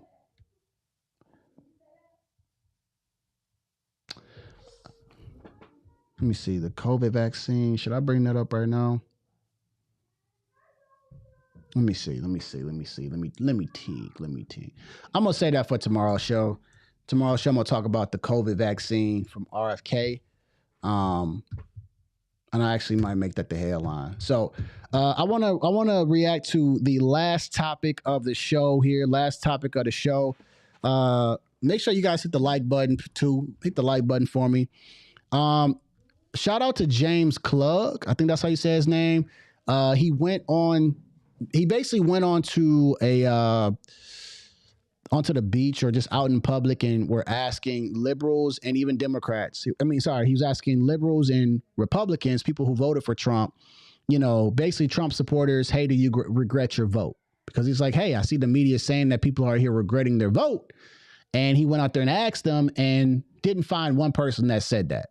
And then he ran into some Democrats, and he had a very interesting response from one guy that I want to talk about, and it explains exactly what a lot of these liberals go through, right? Last topic, and we'll get off this thing, all right? Yes, James Klug has good content. That's why I watched this, and he caught my attention when I got to this one guy right here. So, and it's very genuine, and it gives you the it gives you the real idea of what people are going through or what people think, right? So let's go. All of them will regret it soon. Okay. As soon as things actually happen, it will be bad. Yeah. Did we need government spending, the waste taken care of? Yep. Did we need to get rid of all those jobs right away? Yeah, probably not. Nobody's tried this, and nobody seemed like they were going to do anything about it. So what is the wrong way? Should a South African be doing it? Should he see all of our, our files that are critical? I wish they would have had a person right next to him that was a little more to the middle, that was really watching what they're doing, because we're not watching what they're doing. Yeah, I've heard some people. Well, Elon Musk, he's an American, right? Yes. So I have heard, an immigrant, yes. I have heard people saying they wish. Yes. To clarify, right? Yeah. I have heard people saying that they kind of wanted him behind the picture just because the position and the, him as a figure has been polarizing. I don't really know who wouldn't be a polarizing figure if they were heading Doge. Yeah. And are they supposed to be monitored and supervised by people that are career politicians that haven't done anything about the spending? But someone you know what I mean? Centrist. Right. So I see what you're saying. And okay. Elon Musk, he's made billions being with Trump right now. I just got to clarify for the audience. Tesla. I'm sorry, y'all. I hate this damn thing, man. It keeps freezing, and I get like super comfortable, like letting it play out, and it freezes. I hate this. I'm gonna update it as soon as I get off this thing, and it better fix it. Damn, I hate it. All right, let's try this again. Bear with me, y'all. I'm gonna watch it, make sure it doesn't freeze. It will be bad. Yeah. Did we need government spending, the waste taken care of? Yep. Did we need to get rid of all those jobs right away? Yeah, probably not. Nobody's tried this, and nobody seemed like they were going to do anything about it. So what is the wrong way? Should a South African be doing it? Should he see all of our, our files that are critical? I wish they would have had a person right next to him that was a little more to the middle, that was really watching what they're doing, because we're not watching what they're doing. Yeah, I've heard some people. Well, Elon Musk, he's an American, right? Yes. So I have heard an immigrant. Yes. I have heard people saying they wish. Yes. To clarify, right? Yeah. I have heard people saying that they kind of wanted him behind the picture. Hold on. Yeah. So that's a problem. But anyways, let's continue. Just because the position and the, him as a figure has been polarizing. I don't really know who wouldn't be a polarizing figure if they were heading Doge. Yeah. And are they supposed to be monitored and supervised by people that are career politicians that haven't done anything about the spending? But someone you know who's what I mean? centrist. Right. So I see what you're saying. And okay. Elon Musk, he's made billions being with Trump right now. I just got to clarify for the audience. Tesla is in the dumpster right now, as well as Elon Musk's net worth. They had 4 cars in front of the White House, and Trump was boosting his car. I don't know. But I'm just curious. Seems a little weird. Piggybacking on that, though, are you making the argument that he's looking to make money longer term, or are you saying he's making money right now? Because he seems to be losing billions right now. But what do you think? Long term, he's going to be making a lot of money. He's getting contracts for cars for the Secret Service. They're all going to be Tesla. State Department says Tesla wasn't awarded $400 million contract to produce armored cars. I guess he got the contract for that. So, yeah, he's going to make billions. I like him because he's like a builder. I'm a general contractor, too. I want to talk about this guy because when he first starts off this, he says something very interesting, and he acknowledges what is a problem with our spending, and then he goes into a bunch of nonsense of basically not having a solution. Did we need government spending, the waste taken care of? Yep. Did we need to get rid of all those jobs right away? Yeah, probably not. Nobody's tried this, and nobody seemed like they were going to do anything about it. So what is the wrong way? Should a South African be doing it? So then he goes down this whole, Elon derangement syndrome route of like basically Elon Musk shouldn't do it, but we need a centrist. How do we solve that problem? Because I have yet to hear a liberal tell me how to solve it. They just tell me how badly they hate Elon Musk. So you mean to tell me that you agree that we have a spending problem and you agree that a lot of these things that Doge has found was a little bit questionable, but you just have a problem with Elon Musk? So when the doctor tells you that they see a problem and we need to do surgery on it, and I'm the best surgeon to do it, you're going to argue, well, he found it. I just don't want him to do my surgery. I don't want him to do it, but I know it's a problem because other doctors have told me it's a problem. What does it matter? Fix the problem. We need to fix the issues that we got going on here. You guys are meaning liberals, you guys are too focused on who is doing it and how they look in their image compared to the job that they're going to do and the issues that we have. Doge has done what they needed to do, okay? They went and found it, and if my man Orders is still on the channel, how much did they save us? It was like 100-something billion. I want to say was it 160 or 106 billion or something like that they found as far as waste, fraud, and abuse. So, I mean, what should we do? Just continue to let the waste continue to go on and just not say anything?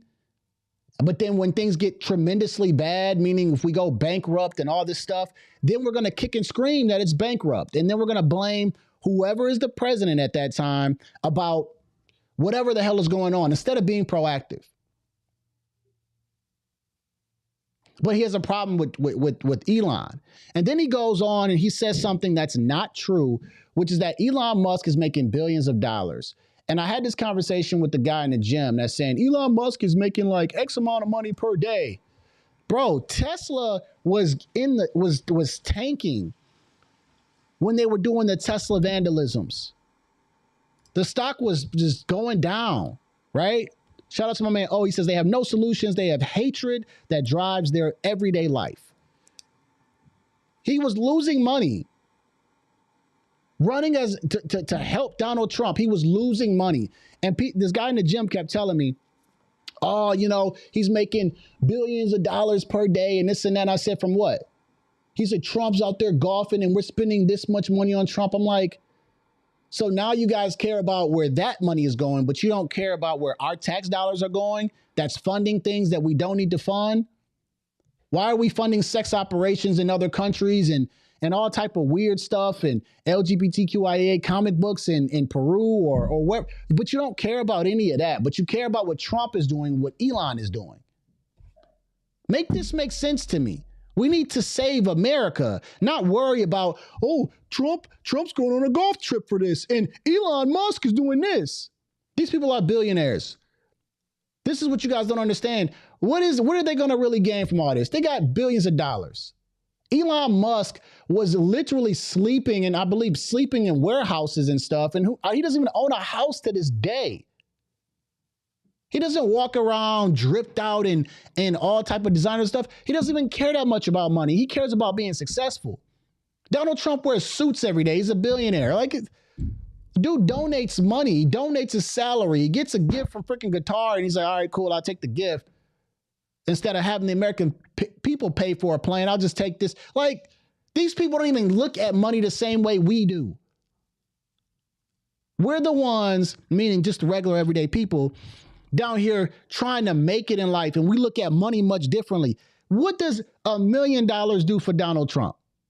Nothing. That's a drop in the bucket for him. Elon Musk, what does it matter to him?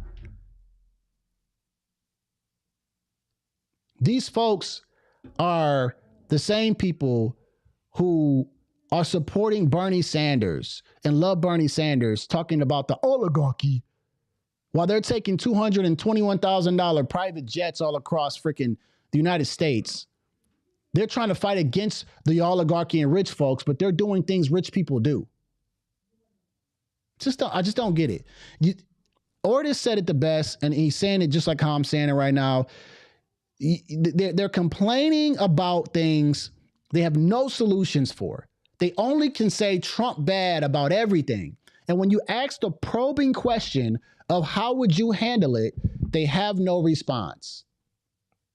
They tell me, and this is the real responses that I've heard, well, it's just the way that Trump is going about it. I said, going about it like what? Like the tariffs. And I say, well, do you believe that we have an unfair trade system? I've heard from multiple Democrats that they have said, yes, we do have an unfair trade system. Yes, China is taking advantage of us. So I said, now that we've understood the problem, what have the Democrats done about this? Nothing. Nothing. Remember, Trump put in tariffs in his first term. Let's not forget that. Sensational. And guess what happened? Joe Biden kept them tariffs. Let's not forget that. So Trump is doing what he said he was going to do. Obama didn't do nothing about it. Clinton didn't do nothing about it. Bush didn't do nothing about it. Okay. But I've heard Democrats talk about it. So you guys are going to criticize the person that decides to say, you know what? Forget it.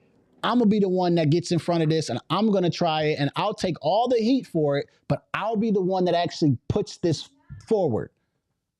So we're going to get mad at the guy that actually does something? How cowardice is that?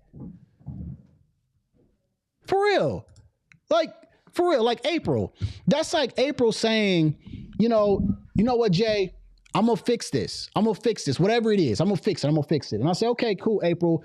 But you know what? I've had 5 people already tell me they were going to fix it, and they had really good plans, but nobody did anything about it. And like my weeds, right? Like weeds. I got to go outside right now and do it. They keep telling me they're going to come out here and kill my weeds and put my mulch down and do all this, but no one's done it, April. And April says, no, I got it. I got it. And I say, all right, April, go out there. And I go out there and say, oh, dang, April. Like, I didn't know you was going to dig all this up and this and that. You say, hey, Jay, you got a problem here. I got to start from scratch here. I got to dig all this up. But by the time I get done, you're going to have a beautiful yard. And I say, you know what? At least she's doing something about it. I can't get mad because April said, hey, while I went into this weeds, I found this, I found that, and we got to fix this. And I'm like, all right, cool. I got to trust the process. The Americans, these Democrat Americans don't want to trust the process, but they know the problem.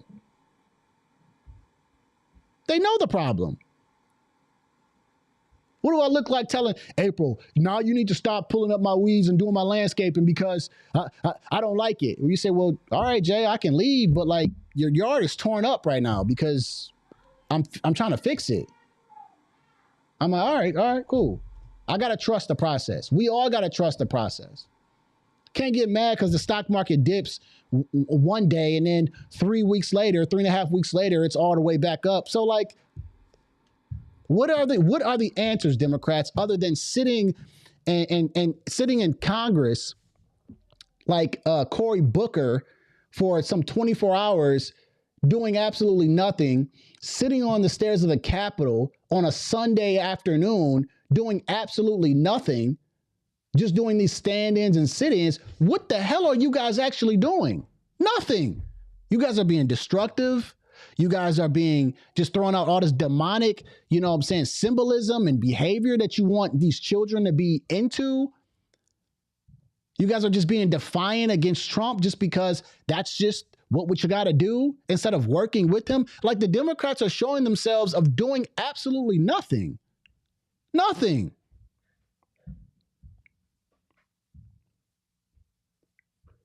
But you know what's going to be funny? You know what's going to be funny? When Trump fixes this, right? And again, like I said early in the show, when tariffs become a talk and thing of the past, where they're like, yeah, the stock market went down, but we're like, we probably won't even mention that because we'll be talking about how China had to lower their tariffs and how it's better and how our tariff and our trade system is better and how we're making money. We probably wouldn't be talking about all this, stock market tanked in April and it went down by 1,900 points. We wouldn't be talking about that. We're going to be talking about how Trump fixed the trade system, how he challenged China, how he actually put these tariffs into place and how it's made it better for America. That's what we'll be talking about. And you know what's going to happen? Because he's doing well in the economy right now. We'll be talking about how Trump was good in the economy. And we'll be talking about how the Democrats couldn't do anything but fight him the entire 4 years. So, but you guys want to hate on Elon Musk so much. For what? Let me read y'all comments and then I got to get off this thing, man. I appreciate all y'all. My man CG says they have 399 days left on their mission before they are dissolved unless Congress makes Doge permanent. April says, LOL, this guy I feel is waking up a little, but fighting it. He will see by the next election. God will look out for Elon. He helped the people by saving money and telling us the truth, about what the heck is going on. Because we know that our money gets sent to all type of crazy stuff. Instead of the Democrats admitting that, like, yes, you know, your money is getting sent to crazy places, they wanted to say, it's Elon Musk. Stop doing this. You're hurting us.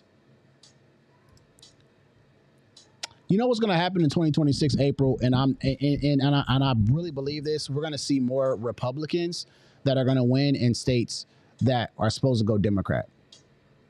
Not all, but I think we're going to see a rise in the Republicans because think about what the Democrats are doing right now. They're making themselves their own campaigns as a, like, for example, out in Texas, Houston, Texas, I believe, or Austin, Texas, wherever the hell Jasmine Crockpot is at, right? She's going up against Sheldon Daniels. Everything that Jasmine Crockpot is doing right now, all you got to do is put it in a campaign, put a slogan on it, and it creates itself. And then put it out to the people. It's going to be easy for her to lose that district. It should be. Because she's just a walking contradiction, like I always say. She's a walking campaign ad because she says the dumbest things in the world. Remember when Kamala Harris said she would do nothing for Joe Biden, ironically, anything different than Joe Biden, and ironically said it on the worst show that hates Trump, which is The View. Trump used that and then, boom, made itself. That's what's going to happen to a lot of these Democrats that are just playing politics and looking stupid. And they're going to lose a bunch of seats. Right? Order says he is not doing what they want. Here lies the problem. The legislation branch want to dictate what the executive branch can do and how that works. Yeah, everyone's trying to stop. It was Dallas. I say Houston. Yeah, Dallas. District something. I had it in my head. But yeah, Dallas. Everybody, yeah, it's like they want to, like, everything that Trump is doing, they want to fight him on. And it's like, you know, this is starting to look a little bit ridiculous. You know, like y'all want to fight him on everything. It's getting a little bit tiring, you know? Let me go ahead right here. If the Dems keep this up with their nonsense, they will not see a majority in the House, Senate, or Oval Office. Yeah, and then they'll be just a party of complainers. You know, that's what's going to happen. You know, they're going to be the party of complainers. They're going to just kick and scream. But you got to blame them because they don't know and understand that they have a messaging problem. You know what I'm saying? Voting for the governor, do our part. Governor, where are you at, April? June, voting for governor. I'm going to let her answer that last question. I'm going to get off here. What state are you in? But yeah, man, that's pretty much my show, though. That is my show. Oh, man, it's been a while since I've done a 2-hour show. I usually try to cut it off like an hour and a half, but I had some time here. Virginia. I was going to say Westmore, but he's of Maryland, right? He's in Maryland, so I don't know who the VA governor is. But, yeah, man, I hope you guys enjoyed the show. I'm going to go ahead and cook up tomorrow's show. You know, it's probably going to be around the same time. You know, I got to go to the gym and be with the fam. I might even try to bring it in just a little bit earlier, and then we're going to keep it under 2 minutes, you know, probably like an hour and a half. But yeah, I'm just experimenting with YouTube right now. I'm trying to just get my numbers up and then also just make sure that I tell you guys when I go live and I put out the notification hours in advance because I definitely have seen some numbers increase with my live streams. So, you know, I got some numbers here. I want to get up to 100 viewers. This is the year for that. So I just got to be more consistent and I got to be able to tell you guys when it comes out. And that way, you know, we'll get there. I've gotten up to 50 already before. So 50 people one time. So 100 is definitely happening, man. And the channel is growing. We at 12,500. So yeah, we're getting there. All right. So I appreciate everybody that came on, everybody that commented. I also want to shout out to the sponsor of the show, Zach, for sending the super chat. Here comes the money. Here we go.